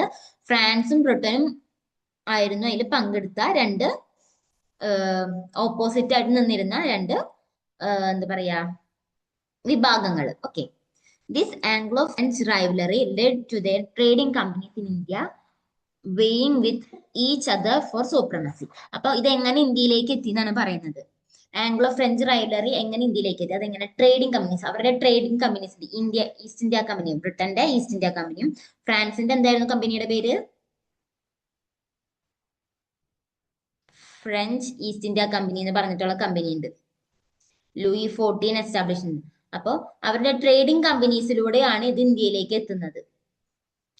അവരുടെ ഈസ്റ്റ് ഇന്ത്യ കമ്പനിയും ഫ്രഞ്ച് ഈസ്റ്റ് ഇന്ത്യ കമ്പനിയും ബ്രിട്ടീഷ് ഈസ്റ്റ് ഇന്ത്യ കമ്പനിയും അങ്ങനെയുള്ള അവരുടെ ട്രേഡിംഗ് കമ്പനീസിലൂടെയാണ് എന്ത്, ഈ പറയുന്ന ആംഗ്ലോ ഫ്രഞ്ച് വാർ അല്ലെങ്കിൽ ആംഗ്ലോ ഫ്രഞ്ച് റൈവലറി ഇന്ത്യയിലേക്ക് എത്തുന്നത്. ട്രേഡിംഗ് കമ്പനീസിലൂടെ എങ്ങനെ എത്തും, അവർക്ക് എന്താ പറയാ, ഇപ്പൊ ട്രേഡിംഗ്, അതായത് ബ്രിട്ടീഷ് പറയാണ് ഈ പറയുന്ന ഇന്ത്യയിൽ നിന്നുള്ള ട്രേഡ് സൂപ്രമസി അവർക്ക് വേണം, അല്ലെങ്കിൽ ട്രേഡ് മോണോപോളി അവർക്ക് വേണമെന്ന് ബ്രിട്ടീഷുകാർ പറയും, ഫ്രഞ്ചുകാർ പറയും അത് ഞങ്ങൾക്ക് വേണമെന്ന് പറയും. അങ്ങനെയാണ് ഈ പറയുന്ന ആംഗ്ലോ ഫ്രഞ്ച് റൈവലറി എവിടെ എത്തുന്നത്, ഇന്ത്യയിലേക്ക് എത്തുന്നത്. അന്നത്തെ ഫ്രഞ്ച് ഗവർണർ ഓഫ് പോണ്ടിച്ചേരി, അദ്ദേഹമാണ് ആര്, ഡ്യുപ്ലെക്സ്.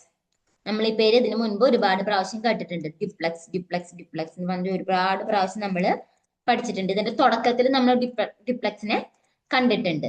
ഓക്കെ, അപ്പൊ അയ്യോ, the French governor of Pondicherry ആരാണ്, Dupleix had raised an army of Indian sepoys under French officers in India. അപ്പൊ ഈ പറയുന്ന ഡ്യുപ്ലെക്സിനെ നമ്മൾ വേറെ കേട്ടിട്ടുണ്ടായിരിക്കും, എവിടെയായിരിക്കും അറിയോ, അദ്ദേഹമാണ് നമ്മുടെ പെർമനന്റ് സെറ്റിൽമെന്റ് അല്ലല്ലോ, അതായത് നമ്മുടെ ഇന്ത്യൻസിന് അദ്ദേഹം എന്താ ചെയ്തിരുന്നതെന്ന് വെച്ചാൽ അദ്ദേഹം ഒരു പക്ക ഡിപ്ലോമാറ്റ് ആയിരുന്നു. അതായത് അത്രയും ഡിപ്ലോമാറ്റിക് ആയിട്ട് ചിന്തിക്കുന്ന ഒരു വ്യക്തിയാണ്. ഒരു ഗവർണറിന് അല്ലെങ്കിൽ എന്താ പറയാ ഒരു ഗവർണർ സ്ഥാനത്തൊക്കെ കൊണ്ടുപോയിട്ട് എങ്ങനെ കറക്റ്റ് ആയിട്ട് ഭരിക്കണം, എങ്ങനെ ആൾക്കാരെ കയ്യിലെടുക്കണം എന്ന് വ്യക്തമായിട്ട് അറിയാവുന്ന ഒരു വ്യക്തിയാണ് ആര്, ഡ്യുപ്ലെക്സ്, ഫ്രാൻസിസ് ഡ്യുപ്ലെക്സ് എന്ന് പറയുന്ന ഈ വ്യക്തി. അദ്ദേഹം എന്താ ചെയ്തതെന്ന് വെച്ചിട്ടുണ്ടെങ്കിൽ ഇന്ത്യൻ സിപ്പേഴ്സ്, അതായത് ഒരുപാട് ഫ്രാൻസിൽ നിന്നുള്ള ആളുകളെ ഇങ്ങോട്ടേക്ക് കൊണ്ടുവരാൻ പറ്റത്തില്ലല്ലോ. അപ്പൊ ഇവിടെ ഉള്ളവരെ വെച്ചിട്ട് അദ്ദേഹം ഒരു ആർമി ഉണ്ടാക്കി. എന്നിട്ട് പിന്നെ എന്ത് ചെയ്തു, അവരുടെ ഫ്രഞ്ച് ആർമിയിലേക്ക് ഇന്ത്യൻസിനെ എന്താ പറയാ വിളിക്കുകയാണ് ചെയ്യുന്നത്. അപ്പോൾ ഇന്ത്യയിലുള്ള സീപോയ്സിനെ, അതായത് ഇന്ത്യക്ക് വേണ്ടി യുദ്ധം ചെയ്തിരുന്ന പട്ടാളക്കാരെന്ത് ചെയ്തു, ഒരു വാടകയ്ക്ക് എടുക്കും, അല്ലെങ്കിൽ നമ്മൾ കോൺട്രാക്റ്റിന് വിളിക്കാന്ന് പറയില്ലേ, അതേപോലെ കോൺട്രാക്റ്റിനെ വിളിച്ച് എന്ത് ചെയ്യും, കോൺട്രാക്റ്റില് വിളിച്ച് അവരെ കൊണ്ട് പണിയിക്കും. അപ്പോൾ ഇന്ത്യൻ സീപോയ്സിന് അതായത് ഇന്ത്യൻ പട്ടാളക്കാരെ ഈ പറയുന്ന ഫ്രഞ്ച് ഗവർണറായിട്ടുള്ള ഡ്യുപ്ലെക്സ് വിളിക്കുകയും, അതായത് എന്തിലേക്ക് വിളിക്കും, അവരുടെ പട്ടാളത്തിന്റെ സേനയിലേക്ക് വിളിക്കുകയും അവരെ ഫ്രഞ്ചുകാർക്ക് വേണ്ടിയിട്ട് പണിയെടുപ്പിക്കുകയും ചെയ്യും. സാധാരണ എങ്ങനെയായിരുന്നു? ബ്രിട്ടീഷുകാരാണെങ്കിൽ അവരുടെ പട്ടാളക്കാരെ അവർ കൊണ്ടുവരും. ഇന്ത്യക്കാരാണെങ്കിൽ എന്ത് ചെയ്യും? ഇന്ത്യൻ പട്ടാളക്കാരെ നമ്മുടെ ഇവിടെയുള്ള ആളുകളെ കൊണ്ട് നിർത്തി മറ്റുള്ള ഫ്രാൻസിനും ബ്രിട്ടനൊക്കെ എതിരെ യുദ്ധം ചെയ്യും. പക്ഷെ ഈ പറഞ്ഞ ഫ്രഞ്ച് ഡിപ്ലോമാറ്റ് ഡ്യുപ്ലക്സ് എന്ത് ചെയ്തു എന്ന് വെച്ചിട്ടുണ്ടെങ്കിൽ അതായത് ഫ്രാൻസിൽ നിന്ന് കൊണ്ടുവന്ന പട്ടാളക്കാർ അവിടെ ഉണ്ട്. അതോടൊപ്പം എന്ത് ചെയ്തു അദ്ദേഹം? ഇന്ത്യയിൽ നിന്നുള്ള ആളുകളെ അദ്ദേഹത്തിന്റെ പട്ടാളത്തിലേക്ക് റിക്രൂട്ട് ചെയ്യും. ഓക്കെ, എന്നിട്ട് എന്ത് ചെയ്യും? അവർക്ക് ട്രെയിനിങ് കൊടുത്ത് അവരെ ഇന്ത്യക്കാർക്കെതിരെ തന്നെ നിന്ന് എന്ത് ചെയ്യും? യുദ്ധം ചെയ്യിപ്പിക്കും. അതാണ് ഈ പറയുന്ന ഡ്യുപ്ലക്സ് ചെയ്തൊരു കാര്യം. ഓക്കെ, അപ്പോ the French governor of Pondicherry ആരായിരുന്നു? ഡ്യുപ്ലക്സ്. അദ്ദേഹം എന്ത് ചെയ്തു? Had raised an army of Indian sepoys under French officers in India. ഇന്ത്യയിലുള്ള ഫ്രഞ്ച് ഓഫീസേഴ്സിന്റെ കീഴില് ഇന്ത്യൻ സീപോയ്സിനെ അല്ലെങ്കിൽ ആർമിയിലേക്ക് അദ്ദേഹം റിക്രൂട്ട് ചെയ്യുകയും അവർക്ക് ട്രെയിനിങ് കൊടുത്ത് അവരെ യുദ്ധത്തിന് സജ്ജരാക്കുകയും ചെയ്തു. ഓക്കെ, പിന്നെന്താണ്? English sought help from nawab of Carnatic. ആർക്കോട്ടിലാണ് അവരുടെ ഹെഡ് ക്വാർട്ടേഴ്സ് വരുന്നത്. അവിടുത്തെ നവാബാണ് ആര്? അനുവർദി ഖാൻ. അതാണ് നമ്മൾ നേരത്തെ പറഞ്ഞ സ്ലൈഡിൽ പറഞ്ഞത്. അനുവർദി ഖാൻ ആണ് ഈ ഫസ്റ്റ് ആംഗ്ലോ ഫ്രഞ്ച് വാറിൽ കർണാടകത്തിന്റെ ഭാഗത്തു നിന്ന് പങ്കെടുത്തു എന്ന് പറഞ്ഞത്. ഓക്കെ, അദ്ദേഹം മാത്രമല്ല, അദ്ദേഹം അവിടുത്തെ നവാബായിരുന്നു. അപ്പൊ അദ്ദേഹത്തിന്റെ കീഴില് വേറെ ആളുകള് അദ്ദേഹത്തിന് വേണ്ടിയിട്ട് എന്ത് ചെയ്യുന്നുണ്ട്? യുദ്ധത്തിൽ പങ്കെടുക്കുന്നുണ്ട്. ഓക്കെ, അപ്പോ ഇംഗ്ലീഷ് എന്ന് പറയുമ്പോൾ ആരാണ്? ബ്രിട്ടീഷേഴ്സ് ആരുടെ സഹായം തേടി? നവാബ് ഓഫ് കർണാടകന്റെ നവാബായിട്ടുള്ള അനുവർദീൻ ഖാന്റെ സഹായം തേടാണ് ചെയ്യുന്നത്. Okay, the nawab asked the French to return Madras to British. അപ്പൊ എന്ത് ചെയ്തു? ഈ പറയുന്ന യുദ്ധത്തിൽ അപ്പൊ ആരൊക്കെ ഇപ്പൊ ഓൾറെഡി ഇടപെട്ട് കഴിഞ്ഞു? ഫ്രാൻസും ബ്രിട്ടനും തമ്മിൽ യുദ്ധം ആരംഭിച്ചു. ഫ്രഞ്ച് ഗവർണർ ആയിട്ടുള്ള ഡിപ്ലക്സ് ഇന്ത്യൻ സിപ്പോയ്സിന്, അതായത് ഇന്ത്യൻ പട്ടാളക്കാരെ വെച്ചിട്ട് ആർക്കെതിരെ? ബ്രിട്ടീഷിനെതിരെ യുദ്ധം തുടങ്ങാൻ പോവാണ്. അങ്ങനെ വന്നപ്പോ ബ്രിട്ടീഷേഴ്സിന് അത് ഒരു ബുദ്ധിമുട്ടോ. കാരണം എന്താണ്? അവർ അത്രയും സജ്ജമായിട്ടില്ല ഇപ്പൊ ഓൾറെഡി. ഓക്കെ, ഫ്രാൻസ് ഡിപ്ലക്സ് എന്ന് പറയുന്ന വ്യക്തി വളരെ ഡിപ്ലോമാറ്റ് ആയിട്ട് ചിന്തിക്കുന്ന വളരെ പവർഫുൾ ആയിട്ടുള്ള ഒരു ഗവർണർ ആയിട്ടുള്ളത് കാരണം അദ്ദേഹം ഒക്കെ നേരത്തെ മുൻകൂട്ടി കാണുകയും അദ്ദേഹം യുദ്ധത്തിന് സജ്ജാവുകയും ചെയ്തു. പക്ഷെ എന്തുണ്ടായി? ഈ പറയുന്ന ഇംഗ്ലീഷ് അതായത് നമ്മുടെ ബ്രിട്ടീഷേഴ്സ് അങ്ങനെ പെട്ടെന്ന് സജ്ജമായിട്ടില്ല. അപ്പൊ എന്ത് ചെയ്തു? ബ്രിട്ടീഷേഴ്സ് ആരുടെ സഹായം തേടാണ്? അവിടുത്തെ നവാബ്, കർണാടകത്തിന്റെ നവാബായിട്ടുള്ള അനുവർദി ഖാന്റെ സഹായം തേടുകയും അപ്പൊ എന്ത് ചെയ്യും? അനുവർദി ഖാൻ ഇവരുടെ ഇടയിൽ അതായത് ഫ്രാൻസിന്റെയും ഇംഗ്ലീഷിന്റെയും ബ്രിട്ടന്റെയും ഇടയിൽ മധ്യസ്ഥനായിട്ട് ചെല്ലാണ്. എന്നിട്ട് എന്ത് പറയും? Nawab ask the French to return Madras to British. അപ്പോ മദ്രാസ്, അത്രയും കാലം മദ്രാസ് ആരുടെ കയ്യിലായിരുന്നു? ബ്രിട്ടന്റെ കയ്യിലായിരുന്നു. അത് പിടിച്ചെടുത്തു ആര്? ഫ്രാൻസ്. അത് തിരിച്ച് ബ്രിട്ടീഷുകാർക്ക് കൊടുക്കാൻ പറയും. ആര് ചെന്നിട്ട്? നവാബ് ചെന്നിട്ട്. നവാബിനോട് സഹായം തേടുന്ന സ്ഥിതിക്ക് നവാബ് സഹായിക്കാമെന്ന് പറയുകയും എന്നിട്ട് എന്ത് ചെയ്യും? ഫ്രാൻസിനോട് പറയും മദ്രാസ് പിടിച്ചെടുത്ത്, ബ്രിട്ടീഷുകാരുടെ മദ്രാസ് പിടിച്ചെടുത്തിട്ടുണ്ടായിരുന്നുള്ളൂ, നിങ്ങളൊന്ന് തിരിച്ചു കൊടുക്കണമെന്ന് പറയും. ഓക്കെ, അതുവരെ മനസ്സിലായോ? മനസ്സിലാകുന്നുണ്ടോ? ദൈവമേ, എല്ലാവരും പോയോ?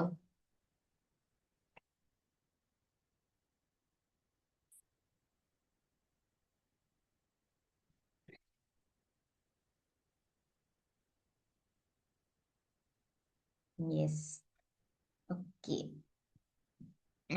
അപ്പൊ ബ്രിട്ടീഷുകാര് ചെന്ന് നവാബിനോട് സഹായം ചോദിക്കും. അപ്പൊ നവാബ് ചെന്നിട്ട് ഫ്രാൻസിനോട് പറയും എന്ത്? നിങ്ങള് പിടിച്ചെടുത്ത മദ്രാസ്, ബ്രിട്ടീഷുകാരുടെ കയ്യിൽ നിന്നും പിടിച്ചെടുത്ത മദ്രാസ് നിങ്ങൾ തിരികെ ബ്രിട്ടീഷുകാർക്ക് കൊടുക്കണം എന്ന് പറയും.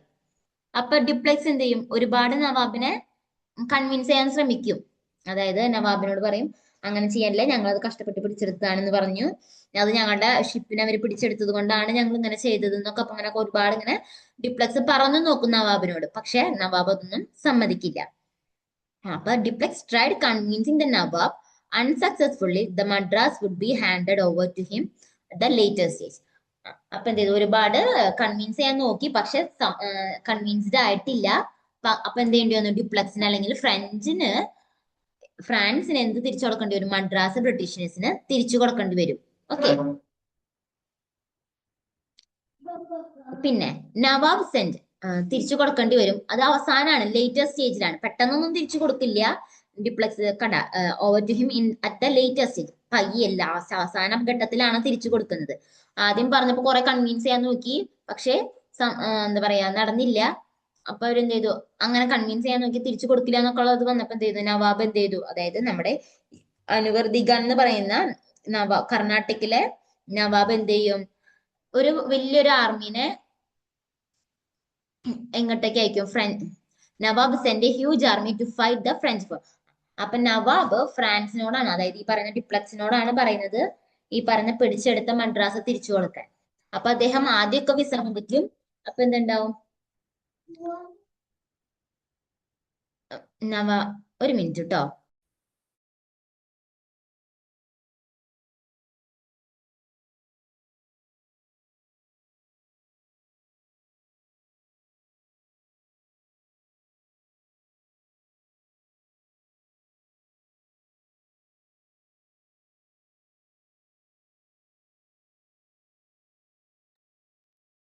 ഓക്കെ, അപ്പോ നവാബിനോട്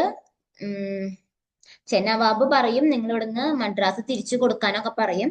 പക്ഷെ എന്ത് ചെയ്യും, പെട്ടെന്നൊന്നും തിരിച്ചു കൊടുക്കില്ല. അപ്പൊ എന്ത് ചെയ്യും, നവാബ് അദ്ദേഹത്തിന്റെ ആർമിനെ, അതായത് ഹൈദരാബാദ് അല്ലല്ലോ, ഷോ തെറ്റിപ്പോയോ, നമ്മുടെ കർണാടകയിലെ നവാബ്, അതായത് അൻവർദി ഖാൻ, അദ്ദേഹം എന്ത് ചെയ്യും, അദ്ദേഹത്തിന്റെ ട്രൂപ്സിനെ, അതായത് ട്രൂപ്സ് എന്ന് പറയുമ്പോൾ അദ്ദേഹത്തിന്റെ പട്ടാളക്കാരെ ഫ്രഞ്ച് ഫോഴ്സസിനെതിരായിട്ട് യുദ്ധം ചെയ്യാനായിട്ട് പറഞ്ഞയക്കും. Nawab send a huge army to fight the French forces. French ഫോഴ്സസിനെതിരെ ഫൈറ്റ് ചെയ്യാനായിട്ട് നവാബ് അദ്ദേഹത്തിന്റെ ആർമീനെ പറഞ്ഞയക്കാണ് ചെയ്യുന്നത്. Okay, this army was defeated by the relatively small number of French forces in Mylapore. Mylapore എന്ന് പറയുന്നത് ഇന്നത്തെ ചെന്നൈയുടെ ഭാഗത്താണ് ഈ പറയുന്ന മൈലാപ്പൂർ എന്ന് പറയുന്ന സ്ഥലം ഉള്ളത്. അവിടെ അവിടെയുള്ള ഫോഴ്സസിന്, അപ്പോ oh this army was defeated by the relatively small number of French troops in Mylapore, അതായത് ഇന്നത്തെ ചെന്നൈയിലുള്ള ചെന്നൈയിലാണ് ഈ പറയുന്ന മൈലാപ്പൂർ എന്ന് പറഞ്ഞ സ്ഥലമുള്ളത്. അവിടെയുള്ള ഫ്രഞ്ച് ഫോഴ്സസ് എന്ത് ചെയ്യും,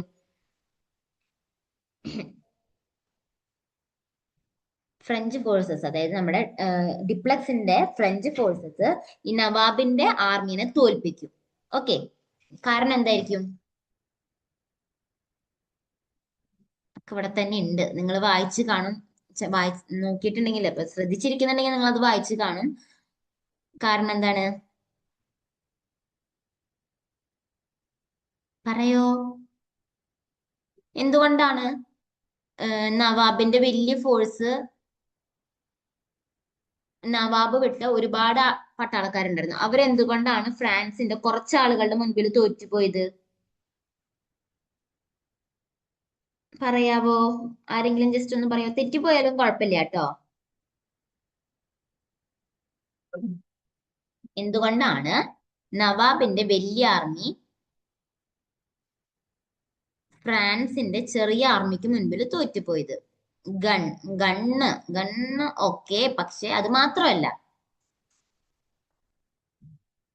പിന്നെന്തൊക്കെയാ, ഗണ്ണുണ്ട്, അതൊക്കെ കറക്റ്റ് ആണ്.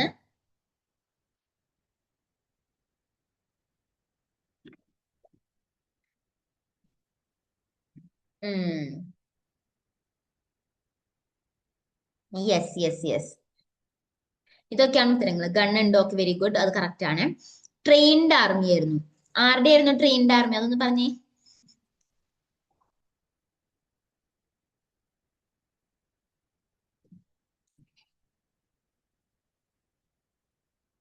These people against the trained army ആയിരുന്നു. ആരുടെ, ഡിപ്ലക്സിന്റെ ആർമി, അതായത് ഫ്രാൻസിന്റെ ആർമി ട്രെയിൻഡ് ആർമി ആയിരുന്നു.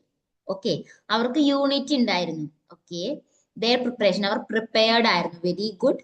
ദേ are more in number and strong. More in number, more in number ഉണ്ടായിരുന്നവരാണ് തോറ്റുപോയത്. കൂടുതൽ ഉണ്ടായിരുന്ന ആൾക്കാർ ആർക്കായിരുന്നു, നവാബിന്റെ ആയിരുന്നു കൂടുതലും ആളുകൾ ഉണ്ടായിരുന്നത്, പക്ഷെ അവരാണ് തോറ്റുപോയത്. ഡിപ്ലക്സിന്റെ, അതായത് ഫ്രാൻസിന്റെ കുറച്ച് ആളുകളാണ് ജയിച്ചത്. ഓക്കെ,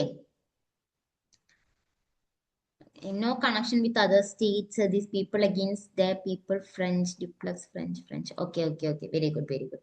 അപ്പൊ അതാണ് കാരണം. ഈ പറയുന്ന ഡ്യൂപ്ലക്സിന്റെ ആർമി ഭയങ്കരമായിട്ട് ട്രെയിൻഡ് ആയിരുന്നു. അവർക്ക് നല്ല ട്രെയിനിങ് കൊടുത്തിരുന്നു. യുദ്ധം വരുമ്പോ എങ്ങനെ യുദ്ധം ചെയ്യണം, എന്തൊക്കെയാണ് ചെയ്യേണ്ടത്, എങ്ങനെയൊക്കെയാണ് സ്വയം രക്ഷ നേടേണ്ടത്, എങ്ങനെയാണ് മറ്റുള്ളവരെ ആക്രമിക്കേണ്ടത് എന്നുള്ള കാര്യങ്ങളും, എങ്ങനെയൊക്കെ വെപ്പൺസ് എങ്ങനെ യൂസ് ചെയ്യണം എന്നുള്ള കാര്യങ്ങളും അവിടെ ആര് ഡ്യൂപ്ലക്സ് നല്ലപോലെ പഠിപ്പിച്ചിട്ടുണ്ടായിരുന്നു. ഓക്കെ, അതായത് ഫ്രഞ്ച് ആർമി റിക്രൂട്ട് ചെയ്ത ഇന്ത്യൻസിനും ഫ്രാൻസിന്റെ ഫ്രഞ്ച് പടകളും, അതായത് ഫ്രാൻസിൽ നിന്ന് വന്നിട്ടുള്ള സോൾജിയേഴ്സിനും വെൽ എക്യുപ്ഡ് ആയിരുന്നു, വെൽ ട്രെയിൻഡ് ആയിരുന്നു. ഓക്കെ, എന്നിരുന്നാൽ അങ്ങനെയുള്ള സമയത്താണ് നവാബിന്റെ ട്രെയിൻഡ് ഇല്ലാത്ത വീക്ക് ആയിട്ടുള്ള ആർമി, ഒരുപാട് ആളുകൾ ഉണ്ടെങ്കിലും അവർക്ക് ട്രെയിനിങ് ഒന്നും കൊടുത്തിട്ടില്ല, അങ്ങനെയുള്ള ഒരു ആർമീനെ ഈ പറയുന്ന വെൽ ട്രെയിൻഡ് ആയിട്ടുള്ള ഈ പറയുന്ന ഡ്യൂപ്ലക്സിന്റെ, അതായത് ഫ്രഞ്ച് ഫോഴ്സിന്റെ മുൻപിലേക്ക് കൊണ്ടു ചെല്ലുന്നത്. അതുകൊണ്ടാണ് അവർ തോറ്റുപോയത്, കാരണം അവർക്ക് ട്രെയിൻഡ് അല്ല. ഓക്കെ, അപ്പൊ നമുക്ക് ജസ്റ്റ് നെക്സ്റ്റ് പോയിന്റ് നോക്കി നോക്കാം. അപ്പൊ ഈ വാറോട് കൂടിയിട്ട്, അല്ലെങ്കിൽ ഈ ഒരു ചെറിയൊരു വാർ എന്ന് പറയുന്നത് ഒരു യുദ്ധമായിരുന്നു. ഈ ഒരു യുദ്ധത്തോട് കൂടിയിട്ട് എന്ത് എക്സ്പോസ്ഡ് ആയി? This exposed the weakness of the armies of Indian rulers. ഈ പറയുന്ന ഈ നവാബിന്റെ ആർമി ഫ്രഞ്ച് ആർമിക്ക് മുൻപിൽ തോറ്റുപോയപ്പോ ഇതെന്താണ് മറ്റുള്ള ലോകത്തിന്റെ മുൻപിൽ ഇന്ത്യനെ എങ്ങനെയാണ് പിന്നെ ആളുകൾ കാണുന്നത്? ഇതെന്ത് വ്യക്തമാക്കി? ഇന്ത്യൻ ആർമി വീക്ക് ആണെന്നുള്ളത് മറ്റുള്ളവർക്ക്, പുറത്തുനിന്നുള്ള ആളുകൾക്ക് മനസ്സിലായി. This exposed the weakness of the armies of Indian rulers. Indian റൂളേഴ്സിന്റെ ആർമി എത്ര വീക്ക് ആണെന്നുള്ളത് ഈ ചെറിയൊരു യുദ്ധത്തിൽ നിന്ന് അവർക്ക് മനസ്സിലായി. And efficiently trained armies of European powers. അപ്പോ എന്താ പറയാ, യൂറോപ്യൻ പവേഴ്സിന്റെ ട്രെയിൻഡ് ആയിട്ടുള്ള ആർമിയുടെ എഫിഷ്യൻസിയും ഇത് നല്ല വ്യക്തമായിട്ട് നമുക്ക് കാണിച്ചു തരുന്നതാണ് ഈ പറയുന്ന ഫസ്റ്റ് ഏതായിരുന്നു? First എന്തായിരുന്നത്? First Anglo French war അല്ലെങ്കിൽ ഫസ്റ്റ് കർണാട്ടിക് വാറിലൂടെ നമുക്ക് വ്യക്തമാകുന്നത് അതാണ്. ഓക്കെ, ഈ പറയുന്ന ഫസ്റ്റ് ആംഗ്ലോ ഫ്രഞ്ച് വാർ അല്ലെങ്കിൽ ഈ കർണാട്ടിക് വാർ അവസാനിക്കുന്നത് എങ്ങനെയാണെന്ന് വെച്ചിട്ടുണ്ടെങ്കിൽ 1748 ഈ പറയുന്ന ഫസ്റ്റ് ആംഗ്ലോ ഫ്രഞ്ച് വാർ അല്ലെങ്കിൽ ഫസ്റ്റ് കർണാട്ടിക് വാർ അവസാനിക്കുന്നത്. അതൊരു ട്രീറ്റി പ്രകാരം, അതായത് ഒരു ഉടമ്പടി പ്രകാരമാണ് ഈ പറയുന്ന ഇതിനെ അവസാനിക്കുന്നത്. അതായത് രണ്ടുപേരും നമ്മൾ പിടിച്ചെടുത്ത ഭാഗങ്ങൾ അങ്ങോട്ടും ഇങ്ങോട്ടും വിട്ടുകൊടുക്കണം എന്നൊക്കെ ഉള്ള ഒരു ട്രീറ്റി. അതാണ് ഏത്? ട്രീറ്റി ഓഫ് എയ്ക്സ് ലാ ചപ്പല്ല, അല്ലെങ്കിൽ എന്നും കൂടെ പറയും ട്രീറ്റി ഓഫ് എയ്ച്ചാൻ അല്ലെങ്കിൽ ഐച്ചാൻ എന്നും കൂടെ ഇതിനെ പറയും. ഈ ട്രീറ്റി പ്രകാരമാണ് എന്ത് അവസാനിക്കുന്നത്? ഫസ്റ്റ് ആംഗ്ലോ ഫ്രഞ്ച് വാർ അവസാനിക്കുന്നത്. ഓക്കെ, ഈ പറഞ്ഞ ഫസ്റ്റ് ആംഗ്ലോ ഫ്രഞ്ച് വാറിന്റെ എഫക്ട്സ് എന്തൊക്കെയായിരുന്നു, അല്ലെങ്കിൽ ആഫ്റ്റർ എഫക്ട്സ്, അല്ലെങ്കിൽ അതിൽ ആ വാർ കഴിഞ്ഞതോടുകൂടി എന്ത് സംഭവിച്ചു എന്നുള്ളതാണ് ജസ്റ്റ് നമുക്ക് നോക്കാം. ഓക്കെ, നമ്മൾ ഒരു ട്രീറ്റി പറഞ്ഞില്ലേ പിന്നെ, ഈസ്ലാ ചപ്പല്ല അല്ലെങ്കിൽ ട്രീറ്റി ഓഫ് ഐച്ചാൻ എന്ന് പറയുന്ന, അല്ലെങ്കിൽ എയ്ച്ചാൻ എന്ന് പറഞ്ഞ ട്രീറ്റി പ്രകാരം Madras was given back to English. ബ്രിട്ടീഷേഴ്സിന്റെ അല്ലെങ്കിൽ ഇംഗ്ലീഷിന്റെ എന്താ പറയാ കീഴിലുണ്ടായിരുന്ന മദ്രാസ് ഫ്രാൻസ് പിടിച്ചെടുത്തിട്ടുണ്ടായിരുന്നു. ആ പിടിച്ചെടുത്ത മദ്രാസിനെ ഇവര് തിരികെ കൊടുത്തു. ഓക്കെ, ഫ്രാൻസ് ഈ പറയുന്ന മദ്രാസിനെ ബ്രിട്ടീഷേഴ്സിനെ തന്നെ തിരിച്ചു കൊടുത്തു. അതിന് പകരം അവർ എന്ത് ചെയ്തു? ബ്രിട്ടീഷേഴ്സ് എന്ത് ചെയ്തു? ബ്രിട്ടീഷേഴ്സ് നോർത്ത് അമേരിക്കയിലും ഈ പറയുന്ന ബ്രിട്ടീഷേഴ്സിനും ഫ്രാൻസിനൊക്കെ കോളനീസ് ഉണ്ട്. അന്ന് നോർത്ത് അമേരിക്കയിലുള്ള ഏത് ലൂസിംബർഗ് എന്ന് പറയുന്ന ഒരു സ്ഥലമുണ്ട്. അത് ഈ നമ്മുടെ ഇന്ത്യയിൽ നമ്മുടെ മദ്രാസ് എങ്ങനെയാണോ അതേപോലെ നോർത്ത് അമേരിക്കയിലുള്ള ഒരു ലോസിംബർഗ് എന്ന് പറയുന്ന ഒരു സ്ഥലമുണ്ട്. അത് ബ്രിട്ടീഷേഴ്സ് പിടിച്ചെടുത്ത് വെച്ചേക്കായിരുന്നു, ഫ്രാൻസിന്റെ ആയിരുന്നു അത് ഫ്രാൻസിന് തന്നെ തിരിച്ചു കൊടുത്തു. ഓക്കെ, അപ്പൊ മദ്രാസ് ബ്രിട്ടന് തിരിച്ചു കൊടുത്തപ്പോ ബ്രിട്ടൻ നോർത്ത് അമേരിക്കയിലുള്ള ലൂസിംബർഗ് ഫ്രാൻസിന് തിരികെ കൊടുക്കുന്നു. ഓക്കെ, ഒരാൾക്ക് അങ്ങോട്ട് കൊടുത്താൽ ഇത് ഇങ്ങോട്ട് തിരിച്ചിട്ട്, അതായത് അങ്ങോട്ടും ഒരു പാലട്ടാൽ അങ്ങോട്ടും ഇങ്ങോട്ടും ഒന്നും പറയില്ല. അതേപോലെ മദ്രാസ് കൊടുത്തപ്പോ ലൂസിംബർഗിനെ ഫ്രാൻസിന് ബ്രിട്ടൻ തിരിച്ചു കൊടുത്തു. ഓക്കെ, പിന്നെന്തായിരുന്നു? Dupleix understood the superiority of the European armies who used this advantage to influence Indian princes and establish French hegemony in South India. ഈ വാർ വഴി ആർക്ക് എന്ത് മനസ്സിലായി? ഡ്യൂപ്ലക്സിന് യൂറോപ്യൻ ആർമിയുടെ സുപ്പീരിയോറിറ്റി മനസ്സിലാക്കുകയും അത് പ്രകാരം എന്ത് ചെയ്തു?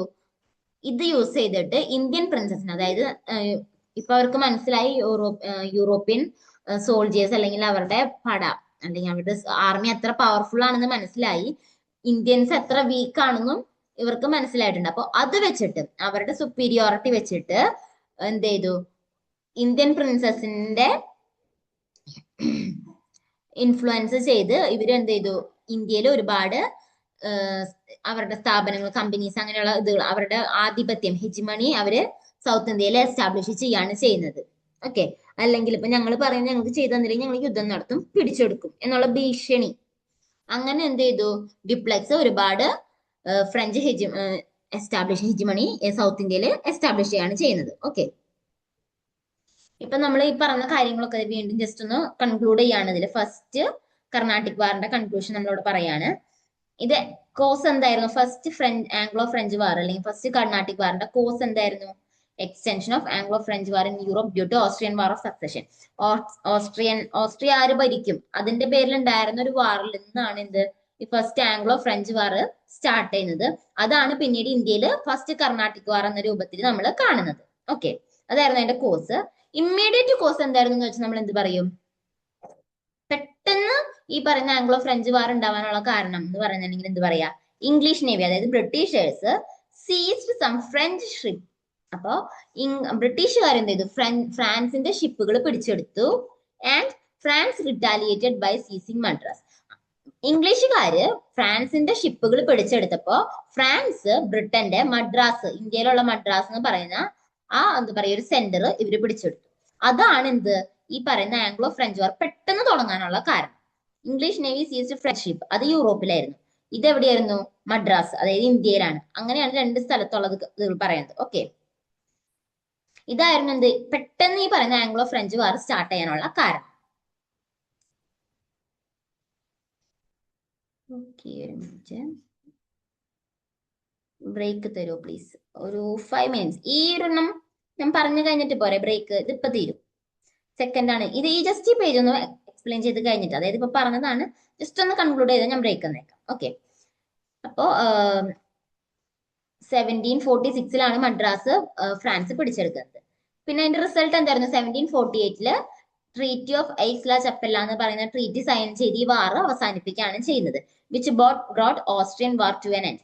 ഓസ്ട്രിയൻ വാർ ഓഫ് സക്സഷൻ അവസാനിക്കുന്നത് treaty of Aix la Chapelle എന്ന് പറയുന്ന ഈ ട്രീറ്റി വഴി, ഉടമ്പടി വഴിയാണ് ഈ പറയുന്ന ഫസ്റ്റ് കർണാട്ടിക് വാർ അല്ലെങ്കിൽ ആംഗ്ലോ ഫ്രഞ്ച് വാർ അവസാനിക്കുന്നത്. പിന്നെ എന്ത് ചെയ്തു? അത് അവസാനിച്ചപ്പോ എന്ത് ചെയ്തു? മദ്രാസ് ബ്രിട്ടന് തിരിച്ചു കൊടുത്തു. And French got their territories in North America. North അമേരിക്കയിലുള്ള ഫ്രാൻസിന്റെ ടെറിട്ടറി ഫ്രാൻസിനും ഇന്ത്യയിലുള്ള ബ്രിട്ടന്റെ ടെറിട്ടറി ആയിട്ടുള്ള മദ്രാസ് ബ്രിട്ടനും തിരിച്ചു കൊടുക്കുകയാണ് ചെയ്യുന്നത്. പിന്നെ ഈ കാലഘട്ടത്തിൽ ഉണ്ടായിരുന്ന ഒരു ഇമ്പോർട്ടന്റ് ആയിട്ടുള്ള ഒരു വാറാണ് ഇത്, അല്ലെങ്കിൽ ബാറ്റിലാണ് ബാറ്റിൽ ഓഫ് സീൻ ടോം. മദ്രാസിലാണ് അത് നടന്നിട്ടുള്ളത്. അതിൽ ആരൊക്കെയാണ് ഇന്ന് പങ്കെടുത്തിട്ടുണ്ടായിരുന്നത്? French versus Anwaruddin Khan. നമ്മൾ നേരത്തെ പറഞ്ഞ വാറുണ്ടല്ലോ, ഇവര് തോറ്റത്. അൻവർദി ഖാന്റെ വലിയ ആർമി തോറ്റത് ഈ പറയുന്ന ബാറ്റിൽ ഓഫ് സീൻ ടോം ഇത് വെച്ചിട്ടാണ്. ഫ്രാൻസും അൻവർദി ഖാനും തമ്മിലായിരുന്നു ഈ പറയുന്ന ബാറ്റിൽ നടന്നത്. ഇതിൽ എന്തുണ്ട്? French defeated them on the banks of river Adyar. Adyar എന്ന് പറഞ്ഞൊരു റിവർ ഉണ്ട് തമിഴ്നാട്ടില്. അതിന്റെ തീരത്ത് വെച്ചിട്ടാണ് ഈ പറയുന്ന ബാറ്റിൽ ഓഫ് സീൻ ടോം എന്ന് പറയുന്ന ബാറ്റിൽ നടക്കുന്നതും ഫ്രാൻസ് അൻവർദി ഖാനെ തോൽപ്പിക്കുന്നതും. അൻവർദി ഖാൻ എന്ന് പറയുമ്പോൾ ഇന്ത്യയിലുള്ള നവാബ് ഓഫ് കർണാട്ടിക്കിലെ നവാബാണ് അൻവർദി ഖാൻ. അദ്ദേഹത്തെ തോൽപ്പിക്കുന്നതും ഈ പറയുന്ന ബാറ്റിൽ ഓഫ് സെയിൻ ടോം എന്ന് പറഞ്ഞ ഈ ബാറ്റിൽ വഴിയാണ്. ഓക്കെ. ഇതുവരെ മനസ്സിലായില്ലേ? ബോറിംഗ് ആണെന്ന് എനിക്ക് അറിയാം, എന്നിരുന്നാലും മനസ്സിലാവുന്നുണ്ടോ? മനസ്സിലായോ? Yes, yes. അങ്ങനെയാണെങ്കിൽ നമുക്കൊരു 5 മിനിറ്റ്സ് പോരെ? ഓൺലൈൻ ക്ലാസ് അല്ലേ, 5 മിനിറ്റ്സ് ബ്രേക്ക് എടുത്തേക്ക് കേട്ടോ. ഇപ്പൊ 8:14, 15, 8:20 ആവുമ്പോ എല്ലാവരും പറഞ്ഞേ. ആൾക്കാരുടെ എണ്ണം കുറയോ? 8:20 സോറി, 8:20 6:20 ആവുമ്പോ എല്ലാവരും വന്നേക്കണേ.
തുടങ്ങിയാലോ നമുക്ക്?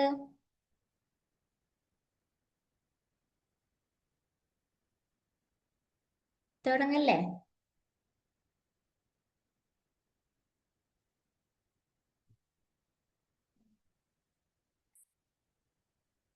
യെസ്. ഓക്കെ. അപ്പൊ നമ്മളിപ്പോ പറഞ്ഞു നിർത്തിയത് ഫസ്റ്റ് കർണാട്ടിക് വാർ അല്ലെങ്കിൽ ഫസ്റ്റ് ആംഗ്ലോ ഫ്രഞ്ച് വാർ ആണ് ഇപ്പൊ നമ്മള് പറഞ്ഞ് അവസാനിപ്പിച്ചത്. ഓക്കെ, അത് ക്ലിയർ ആയെന്ന് വിചാരിക്കുന്നു. ഓക്കെ ആണ്, കുഴപ്പമില്ലല്ലോ. ഇനി നമുക്ക് സെക്കൻഡ് ആണ്, സെക്കൻഡ് കർണാട്ടിക് വാർ. നമ്മൾ ഫസ്റ്റ് കർണാട്ടിക് വാറിന്റെ കാരണം നമ്മൾ പറഞ്ഞു, അത് ഇന്ത്യയിലല്ല തുടങ്ങിയത്, ഇന്ത്യയിലായിരുന്നില്ല അതിന്റെ തുടക്കം. അത് പറയുന്ന യൂറോപ്പിലായിരുന്നു തുടക്കം.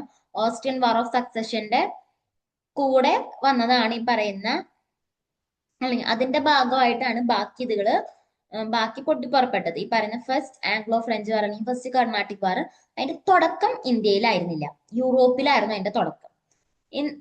പക്ഷേ സെക്കൻഡ് ആംഗ്ലോ ഫ്രഞ്ച് വാർ തുടങ്ങുന്നത് എവിടെന്നാ, അല്ലെങ്കിൽ സെക്കൻഡ് ആംഗ്ലോ ഫ്രഞ്ച് വാർ വേണ്ട, സെക്കൻഡ് കർണാട്ടിക് വാർ തുടങ്ങുന്നത് എങ്ങനെയായിരുന്നു?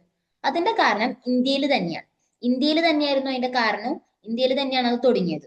ഓക്കെ, ഇത് ഇന്ത്യയിലാണ് തുടങ്ങുന്നത്. റൈവലറി ഇൻ ഇന്ത്യ, ഇന്ത്യയില് ഈ പറയുന്ന ഒരു ശത്രുത നിന്നത് കൊണ്ടാണ് ഇവിടെ പറയും സെക്കൻഡ് കർണാട്ടിക് വാർ ഇന്ത്യയിൽ തന്നെ സ്റ്റാർട്ട് ചെയ്യുന്നത്. ആ സമയത്ത് ഇതിന്റെ അവിടുത്തെ ബാക്ക്ഗ്രൗണ്ട് എങ്ങനെയായിരുന്നു, സെക്കൻഡ് കർണാട്ടിക് വാറിന്റെ ബാക്ക്ഗ്രൗണ്ട് എങ്ങനെയായിരുന്നു, അല്ലെങ്കിൽ ആ കാലഘട്ടത്തിൽ നമ്മുടെ ഇവിടുത്തെ അവസ്ഥകൾ എന്തൊക്കെയായിരുന്നു, അല്ലെങ്കിൽ എന്തൊക്കെയായിരുന്നു ഈ പറഞ്ഞ ചുറ്റും നടന്നിരുന്ന കാര്യങ്ങൾ. Okay okay okay. Dupleix rivalry in India, ഇന്ത്യയിലായിരുന്നു റൈവലറി എന്ന് പറയാം, ഇന്ത്യയുടെ ശത്രുത കാരണം കൊണ്ടാണ് തുടങ്ങിയത്. Dupleix of French wanted to increase his power and interfered in local dynastic dispute. Okay, അപ്പോ ഡിപ്ലക്സ്, അതായത് ഫ്രഞ്ച് ഡിപ്ലോമാറ്റായിട്ടുള്ള ഡിപ്ലക്സ് എന്ത് ചെയ്തു, അദ്ദേഹത്തിന്റെ അധികാരം അല്ലെങ്കിൽ പവർ അയാൾക്ക് ഇൻക്രീസ് ചെയ്യണം.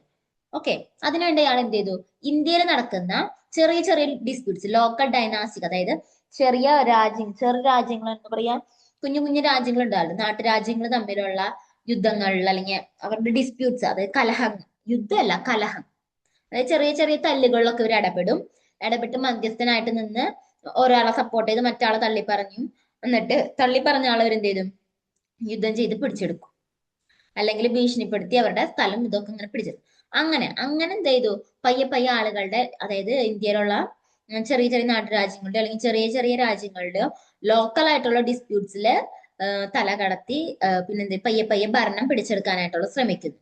ഇതായിരുന്നു സെക്കൻഡ് കർണാട്ടിക് വാർ തുടങ്ങാനുള്ള, അല്ലെങ്കിൽ ഇതിന്റെ കാലഘട്ടത്തിൽ ഇതിന്റെ ബാക്ക്ഗ്രൗണ്ട് എന്ന് പറയുന്നത് ഇതായിരുന്നു. ഓക്കെ, അപ്പൊ Dupleix of French wanted to increase his power, ഫ്രാൻസിന്റെ ഡിപ്ലോമാറ്റുള്ള ഡിപ്ലക്സിന് അദ്ദേഹത്തിന്റെ അധികാരം ഇൻക്രീസ് ചെയ്യണം.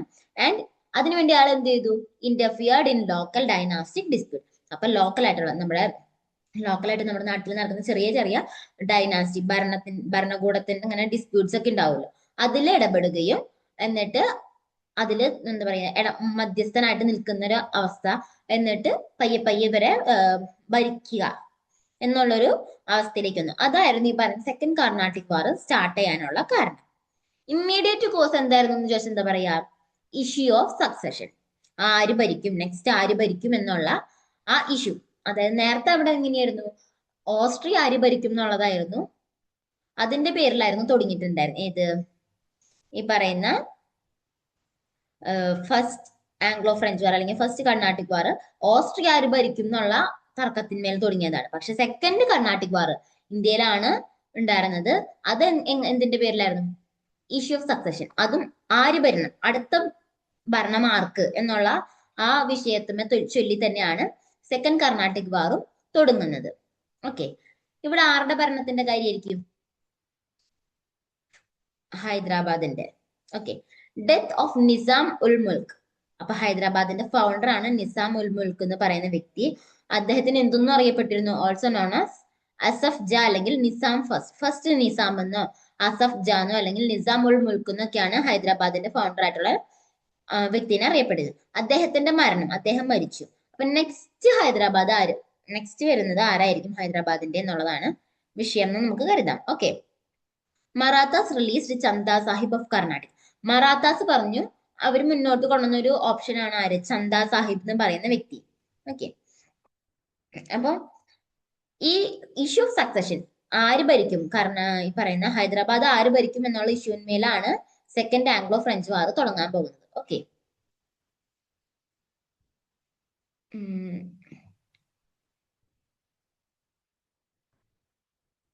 അപ്പോ സെക്കൻഡ് ആംഗ്ലോ ഫ്രഞ്ച് വാർ ആരൊക്കെ തമ്മിലായിരുന്നു? Fought between different claimants to the post of Nizam of Hyderabad നിസാമായിട്ട് ആര് വരുമെന്നുള്ള ആ ഇതിന്റെ മുകളിലാണ് എന്ത് ഈ പറയുന്ന സെക്കൻഡ് ആംഗ്ലോ ഫ്രഞ്ച് വാർ അല്ലെങ്കിൽ സെക്കൻഡ് കർണാട്ടിക് വാർ തുടങ്ങുന്നത്. അപ്പൊ ഹൈദരാബാദ് നിസാമിന്റെ പോസ്റ്റ് ആരെ അലങ്കരിക്കും എന്നതായിരുന്നു ഇവിടത്തെയും വിഷയം. And the nawab of Carnatic each claimant being supported either by British or French. അപ്പോ ഈ പറയുന്ന ഹൈദരാബാദ് നിസാം ആവാനായിട്ട് രണ്ട് എന്താ പറയാ കാൻഡിഡേറ്റ്സിനെ നമുക്ക് കിട്ടുന്നുണ്ട്. ഇപ്പൊ നമ്മൾ ഇലക്ഷൻ കഴിഞ്ഞുള്ളൂ. ഇപ്പൊ നമ്മളൊരു സ്ഥലത്ത് മത്സരം നടക്കണമെങ്കിൽ എന്ത് വേണം? രണ്ട് കാൻഡിഡേറ്റ്സ് വേണം. അതായത് ഒന്നിൽ ഒരു പാർട്ടിയുടെ ഒരാൾ, മറ്റൊരു പാർട്ടിയുടെ മറ്റൊരു വ്യക്തി. ഓക്കെ, അതേപോലെ തന്നെ നിസാം ഓഫ് ഹൈദരാബാദ് ആവാനായിട്ട് രണ്ട് ആര് വന്നു കാൻഡിഡേറ്റ്സ് നമുക്കുണ്ട്. ഒരാൾ എന്ത് ചെയ്തു? ഫ്രാൻസും സപ്പോർട്ട് ചെയ്യുന്നുണ്ട്, ഫ്രഞ്ച് സപ്പോർട്ട് ചെയ്യും, മറ്റൊരാളെ ബ്രിട്ടീഷും സപ്പോർട്ട് ചെയ്യുന്നുണ്ട്. അങ്ങനെയാണ്. അപ്പൊ രണ്ടുപേർക്കും സപ്പോർട്ട് ഉണ്ട്. പക്ഷെ എന്താണ്, ഒരാളെ സപ്പോർട്ട് ചെയ്യുന്നത് ബ്രിട്ടീഷും മറ്റേ സപ്പോർട്ട് ചെയ്യുന്നത് ഫ്രാൻസും ആണ്. ഓക്കെ, അങ്ങനെയാണ് ഇഷ്യൂ വരുന്നത്. ഓക്കെ, അപ്പൊ ഇതിൽ ഇൻവോൾവ് ആയിട്ടുള്ള വ്യക്തികൾ ആരൊക്കെയാണ്? Muhammad Ali Chanda Sahib for the nawabship of the Carnatic or Arcot. അപ്പൊ ആർക്കോട്ടിന്റെ ഭരണം ആർക്കൊക്കെ? ആർക്കോട്ടിൽ ആര് നവാബാകും എന്നുള്ളതിന് നിൽക്കുന്ന രണ്ടുപേരാണ് മുഹമ്മദ് അലിയും ചന്ദ സാഹിബ്. അവര് രണ്ടുപേരാണ് ആർക്ക്? നവാബ് ഓഫ് ആർക്കോട്ട് അല്ലെങ്കിൽ നവാബ് ഓഫ് കർണാട്ടിക്കിന്റെ നവാബ് ആവാനായിട്ട് വെയിറ്റ് ചെയ്തിരിക്കുന്ന രണ്ട് കാൻഡിഡേറ്റ്സ് ആണ് മുഹമ്മദ് അലിയും ചന്ദ സാഹിബ്. ഓക്കെ, പിന്നെ മുസാഫർ ജംഗും നാസിർ ജംഗാണ് for the post of Nizam of ഹൈദരാബാദിന്റെ നിസാം ആവാനായിട്ട് വെയിറ്റ് ചെയ്ത് നിൽക്കുന്ന രണ്ടുപേര് ആരാണ്? അല്ലെങ്കിൽ അവിടുത്തെ രണ്ട് കാൻഡിഡേറ്റ്സ് ആരാണ്? മുസാഫർ ജംഗും നാസിർ ജംഗും ആണ് അവിടെ നിൽക്കുന്ന രണ്ട് കാൻഡിഡേറ്റ്സ്. അതായത് നമ്മൾ ഇവിടുത്തെ പോലെ ഇലക്ഷൻ ഒന്നും ആയിരുന്നില്ല അവിടെ. ആ എന്താ പറയാ, കൈക്കരുത്തുള്ളവൻ കാര്യക്കാരൻ എന്നൊക്കെ പറയില്ലേ, അതേപോലെയാണ്. ആർക്ക് യുദ്ധം ചെയ്ത് ജയിക്കാനുള്ളതുണ്ടോ അവര് നിൽക്കും. അങ്ങനെയാണ്. അല്ലാണ്ട് ഇവിടെ നമ്മളെ പോലെ ഇലക്ഷൻസ് ഒന്നും വോട്ട് ചെയ്യുന്ന സമ്പ്രദായം ഒന്നും അന്ന് അവിടെ ഇല്ല. ഓക്കെ, ഞാൻ കാൻഡിഡേറ്റ്സ് ഉദ്ദേശിക്കുന്നത് ഈ പറയുന്ന ബ്രിട്ടീഷ് സപ്പോർട്ട് ചെയ്ത് നിൽക്കുന്ന ഒരു വ്യക്തിയും ഈ പറയുന്ന ഫ്രാൻസ് സപ്പോർട്ട് ചെയ്ത് നിൽക്കുന്ന ഒരു വ്യക്തിയും, അങ്ങനെ രണ്ടുപേർ അങ്ങനെയാണോ ഉള്ളത്. അങ്ങനെയുള്ള ജസ്റ്റ് ഞാൻ എളുപ്പത്തിന് മനസ്സിലാക്കാൻ വേണ്ടിയിട്ടാണ് കാൻഡിഡേറ്റ് എന്ന് പറയുന്നത് കേട്ടോ. അല്ലാതെ അവിടെ മത്സരമോ അല്ലെങ്കിൽ ഇലക്ഷനോ ഒന്നും അവിടെ ഇല്ല. ഓക്കെ, തെറ്റിദ്ധരിക്കരുത്. ഓക്കെ, അപ്പൊ ഇതിന്റെ കാലഘട്ടം എന്ന് പറയുന്നത് 1749 മുതൽ 1754 വരെയുള്ള കാലഘട്ടത്തിലാണ് ഈ പറയുന്ന സെക്കൻഡ് ആംഗ്ലോ ഫ്രഞ്ച് വാർ അല്ലെങ്കിൽ സെക്കൻഡ് കർണാട്ടിക് വാർ നടക്കുന്നത്. ഇത് നടക്കുന്നത് എവിടെയാണ്? കർണാട്ടിക്, സൗത്ത് ഇന്ത്യയിലെ കർണാട്ടിക് എന്ന് പറയുന്ന റീജിയണിലാണ് നടക്കുന്നത്. കർണാട്ടിക് പറയുന്ന റീജിയൻ നമ്മൾ നേരത്തെ പറഞ്ഞിരുന്നു. സൗത്ത് ഇന്ത്യയിലെ തമിഴ്നാടു, ആന്ധ്രാപ്രദേശ് റീജിയൺ ആണ് കർണാട്ടിക്. കർണാട്ടിക് എന്ന് കേൾക്കുമ്പോൾ ഒരിക്കലും കർണാടകയാണെന്ന് ചിന്തിക്കരുത്, തെറ്റാണ്. കർണാടക റീജിയണിൽ വരുന്നത് മൈസൂരാണ് ആ സമയത്ത്. ഓക്കെ, കർണാട്ടിക് എന്ന് പറയുന്നത് അപ്പോ തമിഴ്നാട്, ആന്ധ്രാപ്രദേശ് റീജിയൻ ആണ് കേട്ടോ. പിന്നെ റിസൾട്ട് എന്ന് പറയുമ്പോൾ എങ്ങനെയായിരുന്നു? അതായത് ഈ സെക്കൻഡ് ആംഗ്ലോ ഫ്രഞ്ച് വാർ അവസാനിക്കുമ്പോൾ എന്താണ് സംഭവിക്കും? Muzaffar Jung become the Hyderabad Nizam. മുസാഫർ ജംഗ് ഹൈദരാബാദ് നിസാമാകും. ഇദ്ദേഹം ഹൈദരാബാദ് നിസാമാകും. And Muhammad Ali become the nawab of Carnatic nawab ആകുന്നത് മുഹമ്മദ് അലിയാണ്. ചന്ദ സാഹിബും നാസിർ ജംഗും തോറ്റു, അല്ലെങ്കിൽ നമുക്ക് തോറ്റു, മരണപ്പെട്ടു എന്നൊക്കെ വേണമെങ്കിൽ പറയാം. മരിച്ചോ ഇല്ലയോ നമ്മൾ കഴിയുമ്പോൾ നമുക്ക് നോക്കാം. ഓക്കെ, അതല്ല തോറ്റ് നാട് വിട്ടു പോവാണോ ചെയ്തതെന്നുള്ളത് നമുക്ക് നോക്കാം. ഓക്കെ, അപ്പൊ റിസൾട്ട് എന്താണ്? മുസാഫർ ജംഗ് ഹൈദരാബാദ് നിസാമാവും, മുഹമ്മദ് അലി നവാബ് കർണാട്ടിക് നവാബാവും. Okay, second Anglo French war ആണ്. അതിന്റെ എക്സ്പ്ലനേഷൻ ഡീറ്റെയിൽ ആയിട്ട് നമുക്ക് ജസ്റ്റ് ഒന്ന് നോക്കി നോക്കാം. French forces march on to Deccan and fought and killed Nasir Jung. Nasir Jung ഇപ്പൊ എന്തുണ്ടായി? നമ്മൾ ഈ പറഞ്ഞ നാസിർ ജംഗിനെ കൊന്നു. ഓക്കെ, അയാളെ ഫ്രഞ്ച് ഫോഴ്സസ് ഡെക്കാനിലേക്ക് മാർച്ച് ചെയ്തൊന്ന് കൊന്നു. Subsequently Muzaffar Jung was installed as a Nizam of Hyderabad. അപ്പൊ മറ്റാള് മരിച്ചു കഴിഞ്ഞാൽ പിന്നെ ഇയാളല്ലേ ഉള്ളൂ, മുസാഫർ ജംഗ് ആണല്ലോ ഉള്ളൂ. അപ്പൊ മുസാഫർ ജംഗിനെ ഹൈദരാബാദ് നിസാമായിട്ട് നിർത്തി. However Muzaffar Jung was killed a couple of months later and French installed Salabat Jung another son of Asaf Jah first as the Nizam. അപ്പൊ ഇത് പറഞ്ഞേക്കാൾ മുൻപ് നമുക്ക് ജസ്റ്റ് വേറൊരു സ്ലൈഡ് ഉണ്ട്, അത് നോക്കി നോക്കാം. ഇത് നോക്കി നോക്കാം. ഇത് ഞാൻ എഴുതി വെച്ചേക്കണതിൽ നിങ്ങൾക്ക് രണ്ട് മെയിൻ, അതായത് സെക്കൻഡ് കർണാട്ടിക് വാർസ് എന്തിനു വേണ്ടിയായിരുന്നു എന്നുള്ളത് നമ്മൾ പറഞ്ഞു. ഹൈദരാബാദിന്റെ ആര് നിസാം നിസാം ഓഫ് ഹൈദരാബാദ് ആരാകും? കർണാട്ടിക്കിന്റെ നവാബ് ആരാകും എന്നുള്ള ഇതിലായിരുന്നല്ലോ നമ്മൾ നിന്നിരുന്നത്. അപ്പൊ നിസാം ഉൽ മുൽക്കായിരുന്നു ഹൈദരാബാദിന്റെ ഉണ്ടായിരുന്ന റൂളർ. അദ്ദേഹത്തിന്റെ മകനാണ് ആര്? മുസാഫർ ജംഗ്. നാസിർ ജംഗ് എന്ന് പറയുമ്പോ മുസാഫർ ജംഗ് എന്ന് പറയുമ്പോ ഗ്രാൻഡ് സൺ, പേരക്കുട്ടിയാണ്. നാസിർ ജംഗ് എന്ന് പറയുമ്പോ മകൻ. ഓക്കെ, ഇവര് തമ്മിലായിരുന്നു യുദ്ധം. എന്തിനു വേണ്ടിയിട്ട്? ഈ പറഞ്ഞ നിസാം ഓഫ് ഹൈദരാബാദ് ആകാനായിട്ടുള്ള യുദ്ധം നടത്തിയിരുന്നത്. ഓക്കെ, ഈ പറഞ്ഞ മുസാഫർ ജംഗിനെയാണ് ആര് സപ്പോർട്ട് ചെയ്യുന്നത്?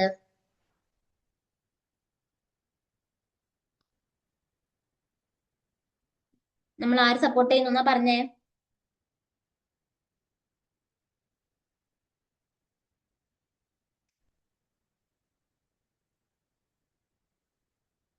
ഈശ്വര, തെറ്റിപ്പോയണ്ടേ.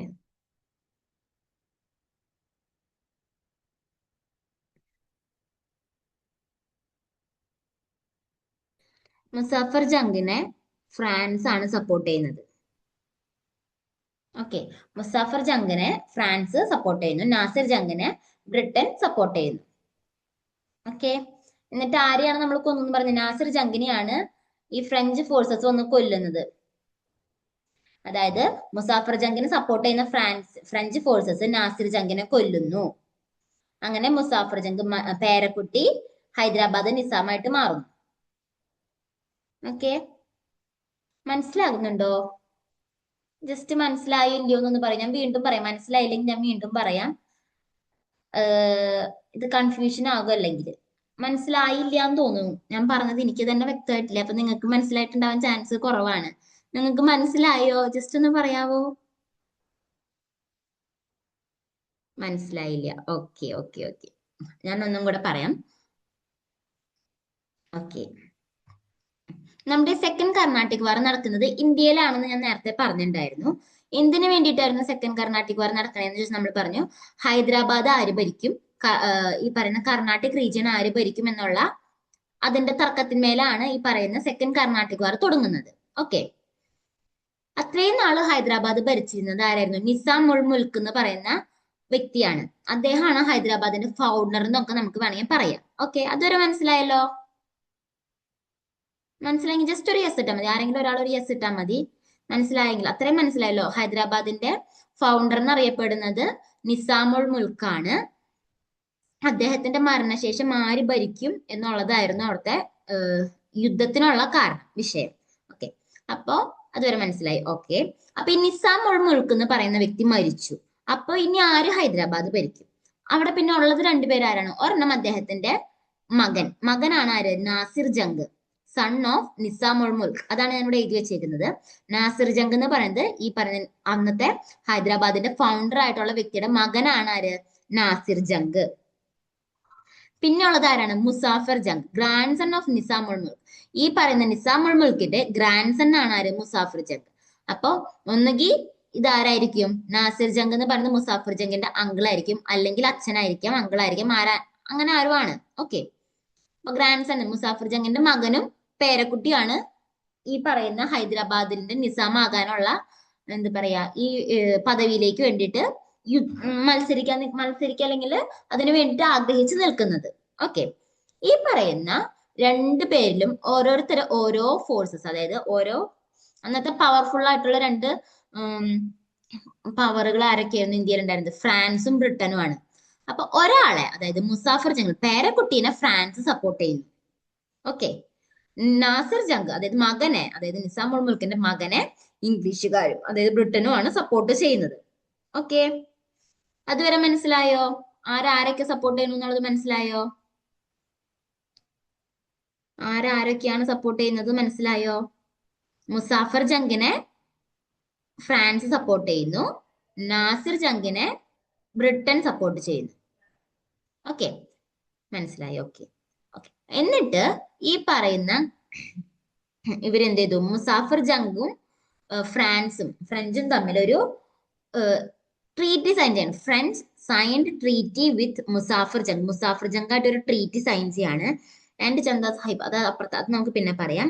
And defeated Nasir Jung. മുസാഫർ ജംഗുമായിട്ട് ഫ്രാൻസ് ഒരു ട്രീറ്റി, അതായത് ഒരു കരാർ ഒപ്പിടുന്നു.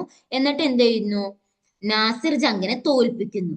മുസാഫർ ജംഗിന്റെ കൂടെ ഫ്രാൻസ് കൂടെ നിൽക്കും. എന്നിട്ട് എന്ത് ചെയ്തു? നാസിർ ജംഗിനെ തോൽപ്പിക്കുന്നു. എന്നിട്ട് എന്ത് ചെയ്യും? അപ്പോ തോൽപ്പിക്കുന്നു. നാസിർ ജംഗിനെ തോൽപ്പിച്ചു കഴിഞ്ഞാൽ പിന്നെ എന്താണ്? മുസാഫർ ജംഗ് ആണ് പിന്നത്തെ ഹൈദരാബാദ് നിസാം. അപ്പൊ മുസാഫർ ജംഗിന്റെ കൂടെ നിന്ന് ഫ്രാൻസ് നാസിർ ജംഗിനെ തോൽപ്പിക്കുന്നു, അതായത് കൊന്നുകളയുന്നു, നാസിർ ജംഗിനെ കൊല്ലുന്നു. എന്നിട്ട് എന്ത് ചെയ്യും? ഈ കരാർ ഒപ്പിട്ടിട്ടുണ്ട്. എന്തെന്ന് പറഞ്ഞിട്ട് കരാർ ഒപ്പിട്ടേക്കുന്നേ? ഇങ്ങനെ തോൽപ്പിച്ചു കഴിഞ്ഞാൽ എന്ത് ചെയ്യണം? മുസാഫർ ജംഗ് ഈ പറയുന്ന സൗത്ത് ഇന്ത്യയിലുള്ള ട്രേഡിലുള്ള ആധിപത്യം, മേൽക്കോയ്മ അല്ലെങ്കിൽ ആധിപത്യം, മോണോപോളി ഉണ്ടല്ലോ, അതായത് ആ സാധനം, അതായത് സൗത്ത് ഇന്ത്യയിലുള്ള ട്രേഡ് മുഴുവൻ ആർക്ക് എഴുതി കൊടുക്കണം? ഫ്രാൻസിന് എഴുതി കൊടുക്കണം എന്ന്, അതായത് ഹൈദരാബാദ് റീജിയന്റെ സൗത്ത് ഇന്ത്യ, ഹൈദരാബാദിന്റെ നിസാമാക്കി മാറ്റാണ് ചെയ്യുന്നത് മുസാഫർ ജംഗിനെ. അങ്ങനെ വരുമ്പോ സൗത്ത് ഇന്ത്യയിലുള്ള ട്രേഡിന്റെ മോണോപോളി മുഴുവൻ ഫ്രാൻസിന് എഴുതി കൊടുക്കണം എന്നാണ് ഈ ട്രീറ്റിയിൽ സൈൻ ചെയ്തിട്ടുള്ളത്, മുസാഫർ ജംഗും ഫ്രാൻസും തമ്മിലുള്ള ട്രീറ്റിയില്. ഓക്കെ, അത് പ്രകാരം മുസാഫർ ജംഗിനെ ഫ്രാൻസ് സഹായിക്കും. എന്നിട്ട് നാസിർ ജംഗിനെ തോൽപ്പിക്കും. എന്നിട്ട് മുസാഫർ ജംഗ് ആരാവും? ഹൈദരാബാദ് നിസാമായിട്ട് പദവിയിലേക്ക് കയറും. ഓക്കെ, എത്രയും മനസ്സിലായോ?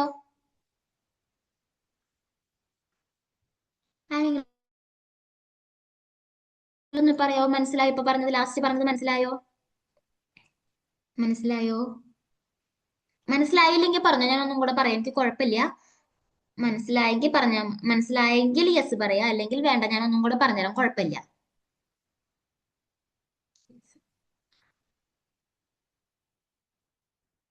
എങ്കിൽ മനസ്സിലായെങ്കിൽ ഒന്ന് പറഞ്ഞിപ്പോ ആരാ ഹൈദരാബാദിന്റെ നിസാമുൽ മുൾക്ക് മരിച്ചു. എന്നിട്ട് പിന്നെ ആരാണ് നെക്സ്റ്റ് ഹൈദരാബാദ് നിസാം ആകുന്നത്? മനസ്സിലായെങ്കിൽ ഒന്ന് പറഞ്ഞേ.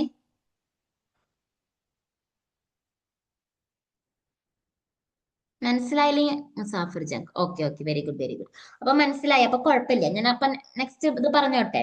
ഇപ്പൊ ഹൈദരാബാദിന്റെ കാര്യം നമ്മൾ പറഞ്ഞു. മുസാഫർ ജംഗ്. ഓക്കെ, മുസാഫർ ജംഗ് ആണ് അപ്പൊ ഹൈദരാബാദിന്റെ നിസാമായിട്ട് ഇപ്പൊ പദവിയിലിരിക്കുന്നത്. ഓക്കെ ഓക്കെ, അപ്പൊ കുഴപ്പമില്ല. അപ്പൊ ഇത് മനസ്സിലായിട്ടുണ്ട്, ഹൈദരാബാദിന്റെ കഥ മനസ്സിലായി. ഇനി നമുക്ക് നെക്സ്റ്റ് ഉള്ളത് കർണാടകത്തിന്റെ. അതിന് മുൻപ് നമുക്ക് ഇപ്പുറത്ത് ഇത് ജസ്റ്റ് ഒന്ന് പറഞ്ഞിട്ട് പോവാം. അപ്പൊ French forces march to the Deccan and fought and kill Nasir Jung. അപ്പൊ നമ്മൾ പറഞ്ഞ നിസാമുൽ മുൾക്കിന്റെ മകനാണ് നാസിർ ജംഗ്. അദ്ദേഹത്തിനെ ഫ്രഞ്ച് ഫോഴ്സസ് കൊന്നുകളയാണ് ചെയ്യുന്നത്. അവര് മാർച്ച് ചെയ്തു വന്ന് നാസിർ ജംഗിനെ കൊന്നുകളയും. കൊന്നുകളഞ്ഞപ്പോ ആരായി? മുസാഫർ ജംഗ് ഹൈദരാബാദ് നിസാമായിട്ട് സ്ഥാനാരോഹിതനായി. ഓക്കെ, അദ്ദേഹത്തിന് നിസാം, അതായത് രാജാവാക്കി എന്ന് പറയില്ല, അതേപോലെ ഹൈദരാബാദ് നിസാമാക്കി ആരെ? മുസാഫർ ജംഗിനെ. ഹവർ, എന്നിരുന്നാലും മുസാഫർ ജംഗിനെ പിന്നീട് കുറച്ചു കാലം കഴിയുമ്പോഴേക്കും ഒരു കൊന്നു കളഞ്ഞിട്ട് വേറൊരാളെ ഫ്രഞ്ച് അവിടത്തെ എന്താക്കി മാറ്റും? നിസാമാക്കി മാറ്റും. അസഫ് ജാ ഫസ്റ്റിന്റെ, അതായത് നിസാമിന്റെ മകനായിട്ടുള്ള മറ്റൊരു മകനുണ്ട്, സൽബത്ത് ജംഗ് എന്ന് പറഞ്ഞിട്ട്, അദ്ദേഹത്തിനെ അവിടുത്തെ എന്താ പറയാ, ഈ പറയുന്ന നിസാമാക്കി മാറ്റും. പക്ഷെ നമ്മളുടെ ഈ ഇപ്പൊ പറയുന്നതിൽ എന്താ പറയാ, നമുക്ക് ഇവരുടെ രണ്ടുപേരുടെ കാര്യം ഇപ്പൊ നമ്മൾ നോക്കിയാൽ മതി. ഇവരിൽ രണ്ടുപേരിൽ ആരാകുന്നു? മുസാഫർ ജംഗ് അവിടുത്തെ നിസാമായിട്ട് മാറുന്നു. അത് ജസ്റ്റ് ഇപ്പൊ നോക്കും, അത് കഴിഞ്ഞിട്ടുള്ള കഥ പിന്നെ നമുക്ക് നോക്കാം. ഓക്കെ, ഇൻ റിട്ടേൺ ഇങ്ങനെ ഈ പറയുന്ന നിസാം, ഹൈദരാബാദ് നിസാം ആരാകും എന്നുള്ളതിൽ ഈ പറയുന്ന മുസാഫർ ജംഗിനെ ഫ്രാൻസ് സപ്പോർട്ട് ചെയ്തിരുന്നു. സപ്പോർട്ട് ചെയ്തിട്ട് അവർ ഒപ്പിട്ട് വാങ്ങിയത് എന്തായിരുന്നു? ഈ പറയുന്ന മുസാഫർ ജംഗിനെ ഞങ്ങൾ രാജാവ് മീൻസ് അവിടുത്തെ നിസാമാക്കി കഴിഞ്ഞാൽ ഞങ്ങൾക്ക് സൗത്ത് ഇന്ത്യയിലെ ട്രേഡ് മുഴുവൻ ഞങ്ങൾക്ക് അതിന്റെ മോണോപോളി തരണം എന്നാണ് പറഞ്ഞിട്ടുണ്ടായിരുന്നത്. ഓക്കെ, അപ്പൊ അതായിരുന്നു അവരുടെ ട്രീറ്റി. അപ്പോ ഈ പറയുന്ന മുസാഫർ ജംഗിനെ രാജാവാക്കുകയും അത് കഴിഞ്ഞിട്ട് അദ്ദേഹത്തിന് അതിൽ നിന്ന് മാറ്റുകയും അദ്ദേഹത്തിനെ കൊല്ലുകയൊക്കെ ചെയ്യുന്നുണ്ട്. അപ്പൊ അപ്പൊ ഈ ട്രീറ്റിക്ക് പ്രകാരം അവർ റിട്ടേൺ ആയിട്ട് എന്താ ചോദിച്ചത്? In return the French acquitted from the Nizam four rich districts of Coromandel Coast. Northern Circars, നോർത്തേൺ സർക്കാർസിലുള്ള 4 റിച്ച് ആയിട്ടുള്ള അല്ലെങ്കിൽ എന്താ പറയാ, എല്ലാം കൊണ്ടും റിച്ച് ആയിട്ട് എന്താ പറയാ, സ്വത്തിന്റെ കാര്യത്തിലാണെങ്കിലും ഈ പറയുന്ന റിസോഴ്സസിന്റെ കാര്യത്തിലാണെങ്കിലും എന്തുകൊണ്ടും റിച്ച് ആയിട്ടുള്ള 4 ഡിസ്ട്രിക്ട്സ് ആര് ഫ്രഞ്ച് നിസാമിന്റെ കയ്യിൽ നിന്ന് എഴുതി വാങ്ങാണ്. അത് എവിടെയായിട്ടാണ് സ്ഥിതി ചെയ്യുന്നത്? നോർത്തേൺ സർക്കാർസ്. നോർത്തേൺ സർക്കാർസ് ഏത് റീജിയനിലാണെന്ന് ഞാൻ മാപ്പ് കാണിച്ചെന്നപ്പോ പറഞ്ഞിട്ടുണ്ടായിരുന്നു, ഓർമ്മയുണ്ടോ?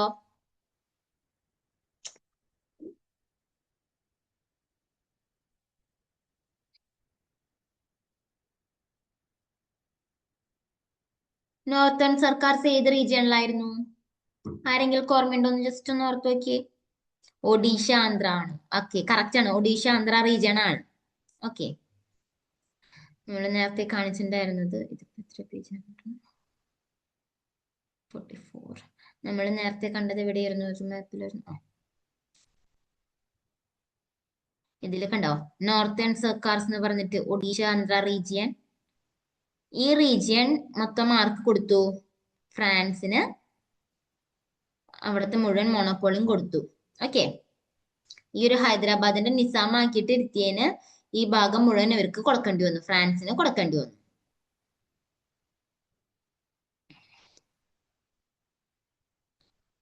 ഓക്കെ, അപ്പൊ ഇൻ റിട്ടേൺ മുസാഫർ ജംഗിനെ രാജാവാക്കിയതിന് റിട്ടേൺ പകരം എന്തു കൊടുത്തു? ഒരു പാലമിട്ടാൽ അങ്ങോട്ടും ഇങ്ങോട്ടും എന്ന് പറഞ്ഞ പോലെ ഫ്രാൻസും ഈ പറഞ്ഞ മുസാഫർ ജംഗ് ഒരു പാലം ഇട്ടു. മുസാഫർ ജംഗിനെ അവര് രാജാവാക്കി. പകരം ഫ്രാൻസിന് എന്ത് കൊടുക്കേണ്ടി വന്നു? കോറമാൻഡൽ കോസ്റ്റിലുള്ള നോർത്തേൺ സർക്കാർസില്, അപ്പൊ അതായത് നമ്മുടെ ഇന്നത്തെ ഒഡീഷ ആന്ധ്ര റീജിയനിലുള്ള 4 റിച്ച് ആയിട്ടുള്ള ഡിസ്ട്രിക്ട്സ് നിസാം ഈ പറഞ്ഞ ഫ്രാൻസിന് കൊടുക്കേണ്ടി വന്നു. At this time Trichy was under the control of Chanda സാഹിബും ഫ്രഞ്ച് ആർമിയും കൂടെ എന്ത് ചെയ്തു? അൻവറുദ്ദീനെ കൊല്ലുന്നു. And French killed Anwaruddin. അപ്പൊ Muzaffar Jung, Chanda Sahib and French killed the Anwaruddin. അൻവറുദ്ദീനെ കൊല്ലുന്നു. അൻവറുദ്ദീന്റെ മകനാണ് നമ്മൾ നേരത്തെ പറഞ്ഞ മുഹമ്മദ് അലി എന്ന് പറയുന്ന വ്യക്തി. ഓക്കെ, അദ്ദേഹമാണ് പിന്നീട് ഈ പറയുന്ന കർണാടകത്തിന്റെ റൂളറായിട്ട് വരുന്നത്. ഓക്കെ, അപ്പൊ ഇവരൊക്കെ കൂടെ അൻവറുദ്ദീനെ കൊല്ലുന്നു. അപ്പൊ അദ്ദേഹത്തിന്റെ മകനായിട്ടുള്ള മുഹമ്മദ് അലി ഓടി നാട് വിടാണ് ചെയ്യുന്നത്. ഓക്കെ, അതാണ് നമ്മളിപ്പോ അവിടെ പറഞ്ഞത്. ഇനി എന്താണ്? Muzaffar Jung became the subedar of Deccan. ഡെക്കാന്റെ സുബൈദാർ ആവുന്നു മുസാഫർ ജംഗ്. അതും നമ്മളിപ്പോ തന്നെ അപ്പുറത്ത് പറഞ്ഞു. അത് ഹൈദരാബാദ് ആ റീജിയനിൽ നമ്മളിത് മുസാഫർ ജംഗിന്റെ കഥ പറഞ്ഞു. Dupleix appointed as governor of all Mughal territories to the south of river Krishna. അപ്പോ ഈ ബാറ്റിൽ ഓഫ് ആംബൂറിന് ശേഷം എന്ത് സംഭവിക്കുന്നു? ഡ്യൂപ്ലെക്സിനെ, അതായത് ഫ്രഞ്ച് ഡിപ്ലോമാറ്റ് ആയിട്ടുള്ള ഫ്രാൻസിസ് ഡ്യൂപ്ലെക്സിനെ റിവർ കൃഷ്ണയ്ക്ക് സൗത്ത് സൈഡിലുള്ള എല്ലാ മുഗൾ ടെറിട്ടറീസിന്റെയും ഗവർണറായിട്ട് അപ്പോയിന്റ് ചെയ്യാണ്. Dupleix appointed as governor of all Mughal territories of south of river Krishna. Krishna റിവറിന്റെ സൗത്തിലുള്ള എല്ലാ മുഗൾ ടെറിട്ടറീസിന്റെയും ഗവർണറായിട്ട് ഡ്യൂപ്ലെക്സിനെ അവര് അപ്പോയിന്റ് ചെയ്യാണ്. ഈ ബാറ്റിൽ ഓഫ് ആംബൂർ അല്ലെങ്കിൽ വെല്ലൂർ എന്ന് പറയുന്ന ഈ ബാറ്റിൽ ഓഫ് ആംബൂർ അല്ലെങ്കിൽ ബാറ്റിൽ ഓഫ് വെല്ലൂർ, ഈ പറയുന്ന ബാറ്റിലിന് ശേഷം നടന്ന സംഭവങ്ങളാണ് ഈ പറയുന്നത് കേട്ടത്. ഓക്കെ, ഡ്യൂപ്ലെക്സിനെ കൃഷ്ണ റിവറിന് സൗത്തുള്ള എല്ലാ മുഗൾ ടെറിട്ടറീസിന്റെയും ഗവർണറായിട്ട് അപ്പോയിന്റ് ചെയ്യുന്നു. ഓക്കെ, പിന്നെ ഈ ബാറ്റിൽ ഓഫ് ആംബറിന്റെ റിസൾട്ട് എന്തായിരുന്നു? Dupleix was recalled due to heavy financial losses. അപ്പൊ ഡ്യൂപ്ലെക്സ് ഇവിടെ ഒരുപാട് യുദ്ധം നടത്തിപ്പോ ഇല്ലേ? ഇപ്പൊ ഡ്യൂപ്ലെക്സ് എന്തായിരുന്നു? First Anglo French war, second Anglo French war, അതായത് ഇന്ത്യയിലെ കർണാട്ടിക് വാർസിന്റെ രൂപത്തിലാണെന്ന് നമ്മളത് പറഞ്ഞത്. ഓക്കെ, അപ്പൊ ഈ 2 കർണാട്ടിക് വാർസും നടത്തിയതും ഒരുപാട് നഷ്ടങ്ങൾ വരുത്തി വെച്ചതും ആരാണ്? ഈ പറയുന്ന ഫ്രഞ്ച് ഡിപ്ലോമാറ്റുള്ള ഡ്യൂപ്ലെക്സ് ആണ്. അപ്പൊ എന്ത് ചെയ്തു? ഡ്യൂപ്ലെക്സിനെ ഫ്രാൻസിൽ നിന്ന് അവർ തിരിച്ചു വിളിക്കുകയാണ് ചെയ്യുന്നത്. ഇയാൾ ഒരുപാട് നഷ്ടങ്ങൾ വരുത്തി വെച്ചിട്ടുണ്ട്, ഒരുപാട് ഫിനാൻഷ്യൽ ലോസസ് വരുത്തി വെച്ചിട്ടുണ്ട് എന്നുള്ള കാരണം കൊണ്ട് ഡ്യൂപ്ലെക്സിനെ ഇവര് തിരിച്ചു വിളിക്കുന്നു. ഫ്രാൻസിലേക്ക് ചെല്ലാൻ പറഞ്ഞിട്ട് തിരിച്ചു വിളിക്കുകയാണ് ചെയ്യുന്നത്. Okay, Dupleix was recalled due to heavy financial losses. Okay, ഫ്രാൻസിലേക്ക് അദ്ദേഹത്തിനെ തിരിച്ചു വിളിക്കുന്നു. പിന്നെന്തായിരുന്നു? Both agreed not to interfere in quarrels of native rulers. എന്നിട്ട് ബോത്ത് എന്ന് ഉദ്ദേശിക്കുന്നത് ആരൊക്കെയാ? ബ്രിട്ടീഷേഴ്സും ഫ്രഞ്ചും, അതായത് ഫ്രാൻസും ബ്രിട്ടനും രണ്ടുപേരും മ്യൂച്വൽ ആയിട്ട് സമ്മതിക്കുകയാണ് എന്ത്? ഇനി നേറ്റീവ് റൂളേഴ്സിന്റെ കാര്യങ്ങളിലൊന്നിനും ഇടപെടില്ല എന്ന് പറഞ്ഞവര് മ്യൂച്വൽ അണ്ടർസ്റ്റാൻഡിംഗിൽ എത്താണ്. രണ്ടുപേരും ഒരുമിച്ച് സമ്മതിക്കുകയാണ് ചെയ്യുന്നത്. അതായത് ഇപ്പൊ അവിടെയുള്ള നേറ്റീവ് റൂളേഴ്സിന്റെ കാര്യങ്ങളിൽ ഇടപെട്ടാണല്ലോ അവർ പവർ നേടിയെടുക്കാനായിട്ട് ശ്രമിച്ചിരുന്നത്. അപ്പൊ ഇപ്പൊ പറയാണ്, ഈ യുദ്ധത്തിന് ശേഷം അവർ പറയാണ്, ഇനി ഒരിക്കലും നേറ്റീവ് റൂളേഴ്സിന്റെ കാര്യങ്ങളിലൊന്നും നമ്മൾ ഇടപെടില്ല, അവരുടെ കാര്യങ്ങളൊന്നും ഇന്റർഫിയർ ചെയ്യില്ല എന്ന് പറയാണ് ഈ പറയുന്ന ബാറ്റിൽ ഓഫ് ആംബറിന്റെ അവസാനത്തിൽ. അതിന്റെ റിസൾട്ട് എന്ന് പറയാൻ പറ്റുന്നതാണിത്. ഓക്കെ,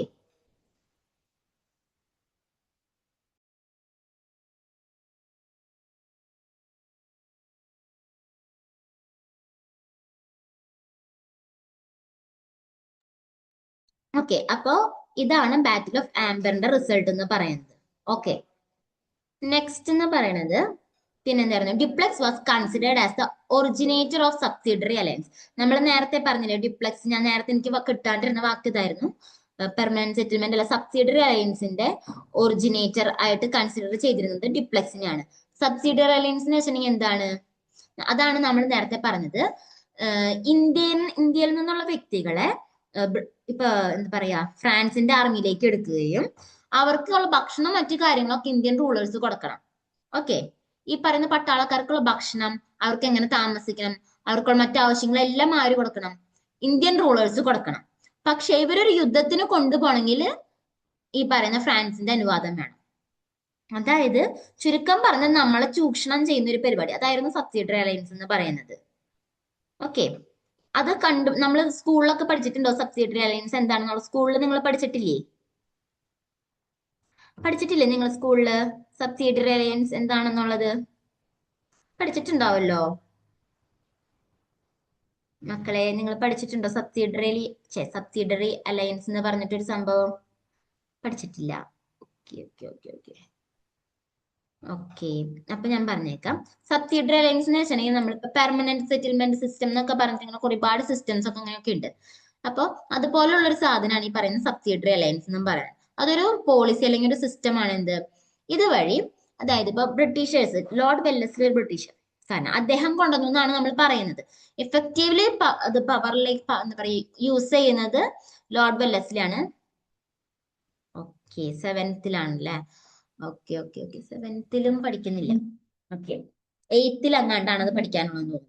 എയ്ത്തിലോ നയൻത്തിലോ CBSE-യിലാണെങ്കിൽ എയ്ത്തിൽ അങ്ങാണ്ടാണ് അത് പഠിക്കാനുള്ളത്. സ്റ്റേറ്റിൽ എനിക്ക് അറിഞ്ഞൂടാ. അപ്പൊ അറിഞ്ഞില്ല, ഞാൻ പറഞ്ഞേക്കാം. അപ്പൊ ഇതാണ് സംഭവം. അതായത് മെസ്സേജ്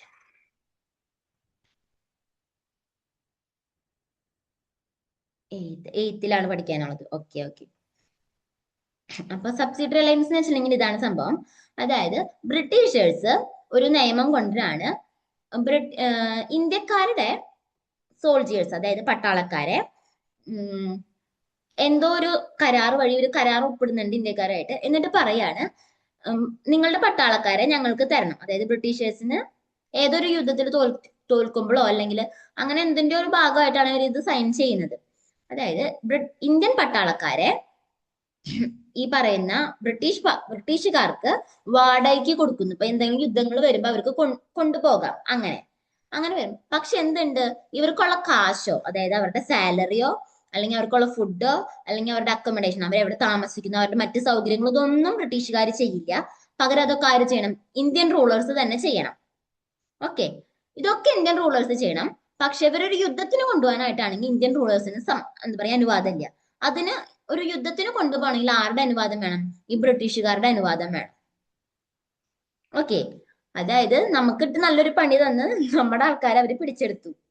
അതാണ് അതായത് ബ്രിട്ടീഷുകാർക്ക് അതായത് ബ്രിട്ടീഷുകാർ നമ്മുടെ സോൾജേഴ്സിനെ ഏറ്റെടുക്കുന്നു. പക്ഷെ അവർക്കുള്ള ഭക്ഷണം, അവരുടെ ചെലവുകളും മറ്റു കാര്യങ്ങളൊക്കെ ആര് നോക്കണം? ഇന്ത്യക്കാർ തന്നെ നോക്കണം. ഓക്കെ, മനസ്സിലായോ? യെസ് ഓർ നോ മാത്രം പറഞ്ഞാൽ മതി, മനസ്സിലാവാൻ ചാൻസ് കുറവാണ്. മനസ്സിലായെങ്കിൽ ജസ്റ്റ് ഒരു യെസ് അല്ലെങ്കിൽ ഒരു നോ. ഞാൻ ഒന്നും കൂടെ പറയാം. മനസ്സിലായോ? അതായത് നമ്മുടെ യെസ്, ആർക്കോ മനസ്സിലായത്. ഓക്കെ, അതായത് ഇന്ത്യൻ പട്ടാളക്കാരുണ്ടല്ലോ, അവരെ ഇന്ത്യക്കാർക്ക് ഇപ്പൊ ഒരു യുദ്ധത്തിന് ഒരു ആവശ്യം വരാണ്, ഇന്ത്യക്കാർക്ക് കൊണ്ടുപോകാൻ പറ്റില്ല. അങ്ങനെ കൊണ്ടുപോകണം എന്നുണ്ടെങ്കിൽ ബ്രിട്ടീഷുകാരുടെ അനുവാദം വേണം. അവർ ഇന്ത്യക്കാരാണ്, ഇന്ത്യൻ പട്ടാളക്കാരാണ്. അവർക്ക് ഭക്ഷണം, അവർക്ക് താമസിക്കാനുള്ള സൗകര്യങ്ങളും അവർക്ക് സാലറി കൊടുക്കുന്നതൊക്കെ ഇന്ത്യക്കാരാണ്. പക്ഷെ അവരെന്തെങ്കിലും ഒരു യുദ്ധത്തിന് കൊണ്ടുപോകണമെങ്കിൽ ബ്രിട്ടീഷുകാരുടെ സമ്മതം വേണം. ഇപ്പൊ മനസ്സിലായോ? ഇപ്പൊ മനസ്സിലായോ? നേരത്തെ മനസ്സിലാവാത്ത കുട്ടിക്ക് ഇപ്പൊ മനസ്സിലായോ?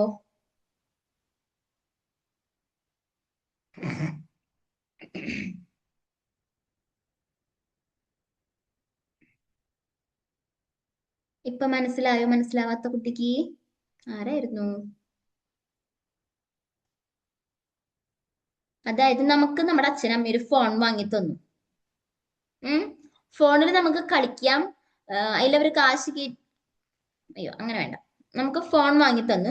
പക്ഷെ സ്കൂളിൽ കൊണ്ടുപോകാൻ പാടില്ല, പള്ളിയിൽ പോകുമ്പോൾ കൊണ്ടുപോകാൻ പാടില്ല, ട്യൂഷന് പോകുമ്പോൾ കൊണ്ടുപോകാൻ പാടില്ല, എങ്ങോട്ടും കൊണ്ടുപോകാൻ പാടില്ല. എങ്ങോട്ട് കൊണ്ടുപോകണമെങ്കിലും പാരന്റ്സിന്റെ സമ്മതം വേണം.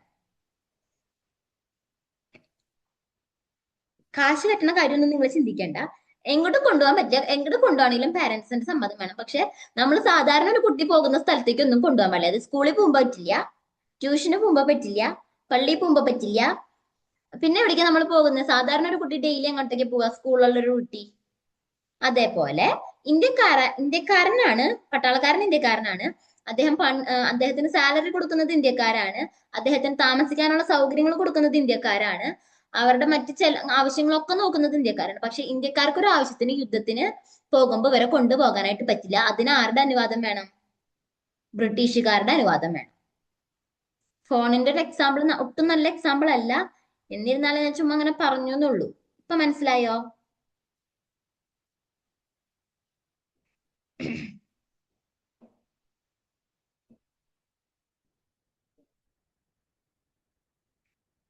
ഓക്കെ. Yes yes. അതാണ് സബ്സിഡറി അലയൻസ്. അപ്പോൾ ഡിപ്ലക്സ് ആണ് സത്യം പറഞ്ഞ ഈ സബ്സിഡറി അലയൻസ് എന്ന് പറഞ്ഞതിന്റെ ഈ സിസ്റ്റം അല്ലെങ്കിൽ പോളിസിയുടെ ഒറിജിനേറ്റർ. പക്ഷെ അയാൾക്ക് അത് ഇന്ത്യയിൽ അത് ഫുള്ളി എന്താ പറയാ എസ്റ്റാബ്ലിഷ് ചെയ്യാനായിട്ട് സാധിച്ചില്ല. പിന്നീട് അത് എസ്റ്റാബ്ലിഷ് ചെയ്യുന്നത് ആരാണ്? ലോർഡ് വെല്ലസ്ലി, ബ്രിട്ടീഷുകാരനാണ്. അദ്ദേഹം 1798 മുതൽ 1805 വരെ ഇന്ത്യയിൽ എന്താ പറയാ ഈ പറഞ്ഞ ഗവർണർ ആയിട്ടോ വൈസ്രോയ് ആയിട്ടോ ഒക്കെ ഇരുന്ന വ്യക്തിയാണ്. അദ്ദേഹമാണ് ഇത് എഫക്റ്റീവ്ലി ഇത് ഇന്ത്യയിൽ എസ്റ്റാബ്ലിഷ് ചെയ്യുന്നത്. ഓക്കെ. പിന്നെന്തായിരുന്നു? He place French army at Hyderabad at the expense of subedar. അപ്പോ ഈ പറയുന്ന ഡിപ്ലക്സ് ഫ്രഞ്ച് ആർമിനെ ഹൈദരാബാദിൽ എന്താ പറയാ നിർത്തുവാണ്. ആര് ഇവർക്ക് ഫ്രഞ്ച് ആർമിക്ക് ചെലവിന് കൊടുക്കണം? സുബേദാർ ഈ പറയുന്ന ഫ്രഞ്ച് ആർമിക്ക് ചെലവിന് കൊടുക്കണം. അങ്ങനെയാണ് ഈ പറയുന്ന ഡിപ്ലക്സ് ഈ പറയുന്ന ഫ്രഞ്ച് ആർമിനെ ഹൈദരാബാദിൽ നിർത്തിയിട്ട് പോകുന്നത്. And Robert Clive of British captured Arcot, capital of car. പിന്നീട് എന്തുണ്ടാവാന്ന്? ഈ ആർക്കോട്ട്, നമ്മൾ ആർക്കോട്ട് എവിടെയാണെന്നാ പറഞ്ഞിട്ടുണ്ടായിരുന്നേ?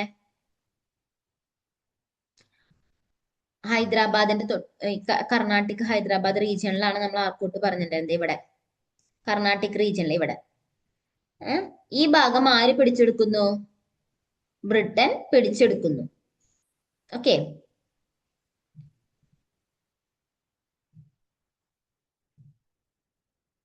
അപ്പോ ഡിപ്ലക്സ് എന്ത് ചെയ്യുന്നു? ഫ്രഞ്ച് ആർമിനെ ഹൈദരാബാദിൽ നിർത്തിയിട്ട് പോകും. ആര് ചെലവിന് കൊടുക്കണം? സുബേദാർ, അവിടുത്തെ സുബേദാർ ആയിട്ടുള്ള വ്യക്തി. അതായത് നമ്മൾ സുബേദാർ എവിടെ കണ്ടിട്ടുണ്ടായിരുന്നേ? അതായത് ഹൈദരാബാദ് സുബേദാർ ആരാണ്? മുസാഫർ ജംഗ്. അദ്ദേഹത്തിനെ കൊന്നു വേറൊരാളെ ആക്കിയിരുന്നു. ആരായിരുന്നാലും ഈ സുബേദാർ ഇവർക്ക് ചെലവിന് കൊടുക്കണം. അതായത് ഫ്രഞ്ച് ആർമിക്ക് ചെലവിന് കൊടുക്കണം. പിന്നെ എന്തുണ്ടായി? അപ്പൊ ഈ ഭാഗം ഹൈദരാബാദ് റീജിയണിൽ ഇപ്പൊ ആരാണ് കൂടുതലും പവർഫുൾ ആയിട്ട് നിൽക്കുന്നത്? ഈ പറയുന്ന ഫ്രഞ്ച് ആർമിയുടെ ഒരു ആധിപത്യം അവിടെ ഉണ്ട്. റോബർട്ട് ക്ലൈവ് തിരിച്ചു പോയെങ്കിലും, റോബർട്ട് ക്ലൈവ് അല്ലല്ലോ, ഡിപ്ലക്സിനെ തിരിച്ചു വിളിച്ച് കൊണ്ടുപോയെങ്കിലും, ഫ്രാൻസിലേക്ക് തിരിച്ചു കൊണ്ടുപോയെങ്കിലും ഫ്രഞ്ച് ആർമീനെ അയാൾ അവിടെ നിർത്തി, അതായത് ഡിപ്ലക്സ് അവിടെ നിർത്തിയിട്ടാണ് പോകുന്നത്. ഫ്രഞ്ച് ആധിപത്യം, ഡിപ്ലക്സ് പോയി കഴിഞ്ഞാലും ഫ്രഞ്ച് ആധിപത്യം അവിടെ തന്നെ ഉണ്ട്. പിന്നെന്തായാലും അവർക്ക് ചെലവിന് കൊടുക്കണം, സുബേദാർ ചെലവിന് കൊടുക്കണം ഈ പറഞ്ഞ ആർമിക്ക്. പക്ഷെ എന്നിരുന്നാൽ ആ സമയത്താണ് ആര്? റോബർട്ട് ക്ലൈവ്, ബ്രിട്ടീഷിന്റെ ഒരു വൈസ്രോയോ ഗവർണർ ജനറൽ ആയിട്ടുള്ള റോബർട്ട് ക്ലൈവ് വന്ന് ബ്രിട്ടൻ ക്യാപ്ചർ ആർക്കോട്ട് ക്യാപ്ചർ ചെയ്യുന്നത്. അതായത് കർണാടകന്റെ ക്യാപിറ്റൽ ആയിട്ടുള്ള ആർക്കോട്ട് ക്യാപ്ചർ ചെയ്യുന്നത് ഈ സമയത്താണ്. ഓക്കെ. അതെന്തിനു ശേഷമായിരുന്നു? ഈ പറയുന്ന ബാറ്റിൽ ഓഫ് ആംബറിന്റെ റിസൾട്ട് ആണ്. ബാറ്റിൽ ഓഫ് ആംബർ കഴിഞ്ഞപ്പോ ഈ പറയുന്ന ആർക്കോട്ട് ഈ പറയുന്ന ബ്രിട്ടൻ പിടിച്ചെടുത്തു. ഓക്കെ. അപ്പൊ ഇന്നത്തെ ക്ലാസ് നമുക്ക് ഇവിടെ വെച്ച് നിർത്താം. നെക്സ്റ്റ് ക്ലാസ്സിന് ഞാൻ ഈ സംഭവം പറഞ്ഞു തന്നേക്കാം കേട്ടോ. സെക്കൻഡ് കർണാട്ടിക് വാറും തേർഡും നമുക്ക് നെക്സ്റ്റ് ക്ലാസ്സിന് അപ്പൊ നമുക്ക് ജസ്റ്റ് എടുത്തേക്കാം. ഓക്കെ. സെക്കൻഡ് കർണാട്ടിക് വാറിന്റെ ഈ ഹൈദരാബാദ് പോർഷൻ ഞാൻ പറഞ്ഞു, കർണാട്ടിക് പോർഷൻ ഞാൻ പിന്നെ നെക്സ്റ്റ് ക്ലാസ്സിൽ പറഞ്ഞു തന്നേക്കാം കേട്ടോ. ഇത്രയും നേരം സഹിച്ചിരുന്നതിന് താങ്ക് യു. നെക്സ്റ്റ് ക്ലാസ്സിന് ഞാനത് കറക്റ്റ് ആയിട്ട് പറഞ്ഞു തന്നേക്കാം. സോറി. നിങ്ങൾക്ക് ഇന്നത്തെ ക്ലാസ് മനസ്സിലായോ? കുറച്ച് ബോറിംഗ് ആയിരുന്നു എന്ന് എനിക്കറിയാം, എന്നാലും മനസ്സിലായോ?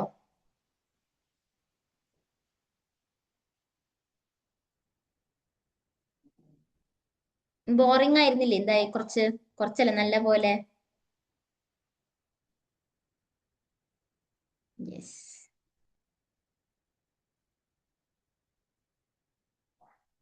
ഓക്കെ ഓക്കെ, അപ്പൊ എല്ലാവരും പൊക്കോളൂ. Bye bye bye. Thank you. ഇന്ന് ഇത്ര നേരം സഹിച്ചിരുന്നതിന് thank you.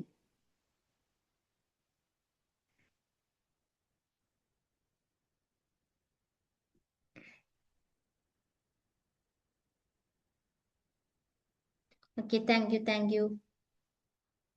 Bye bye by.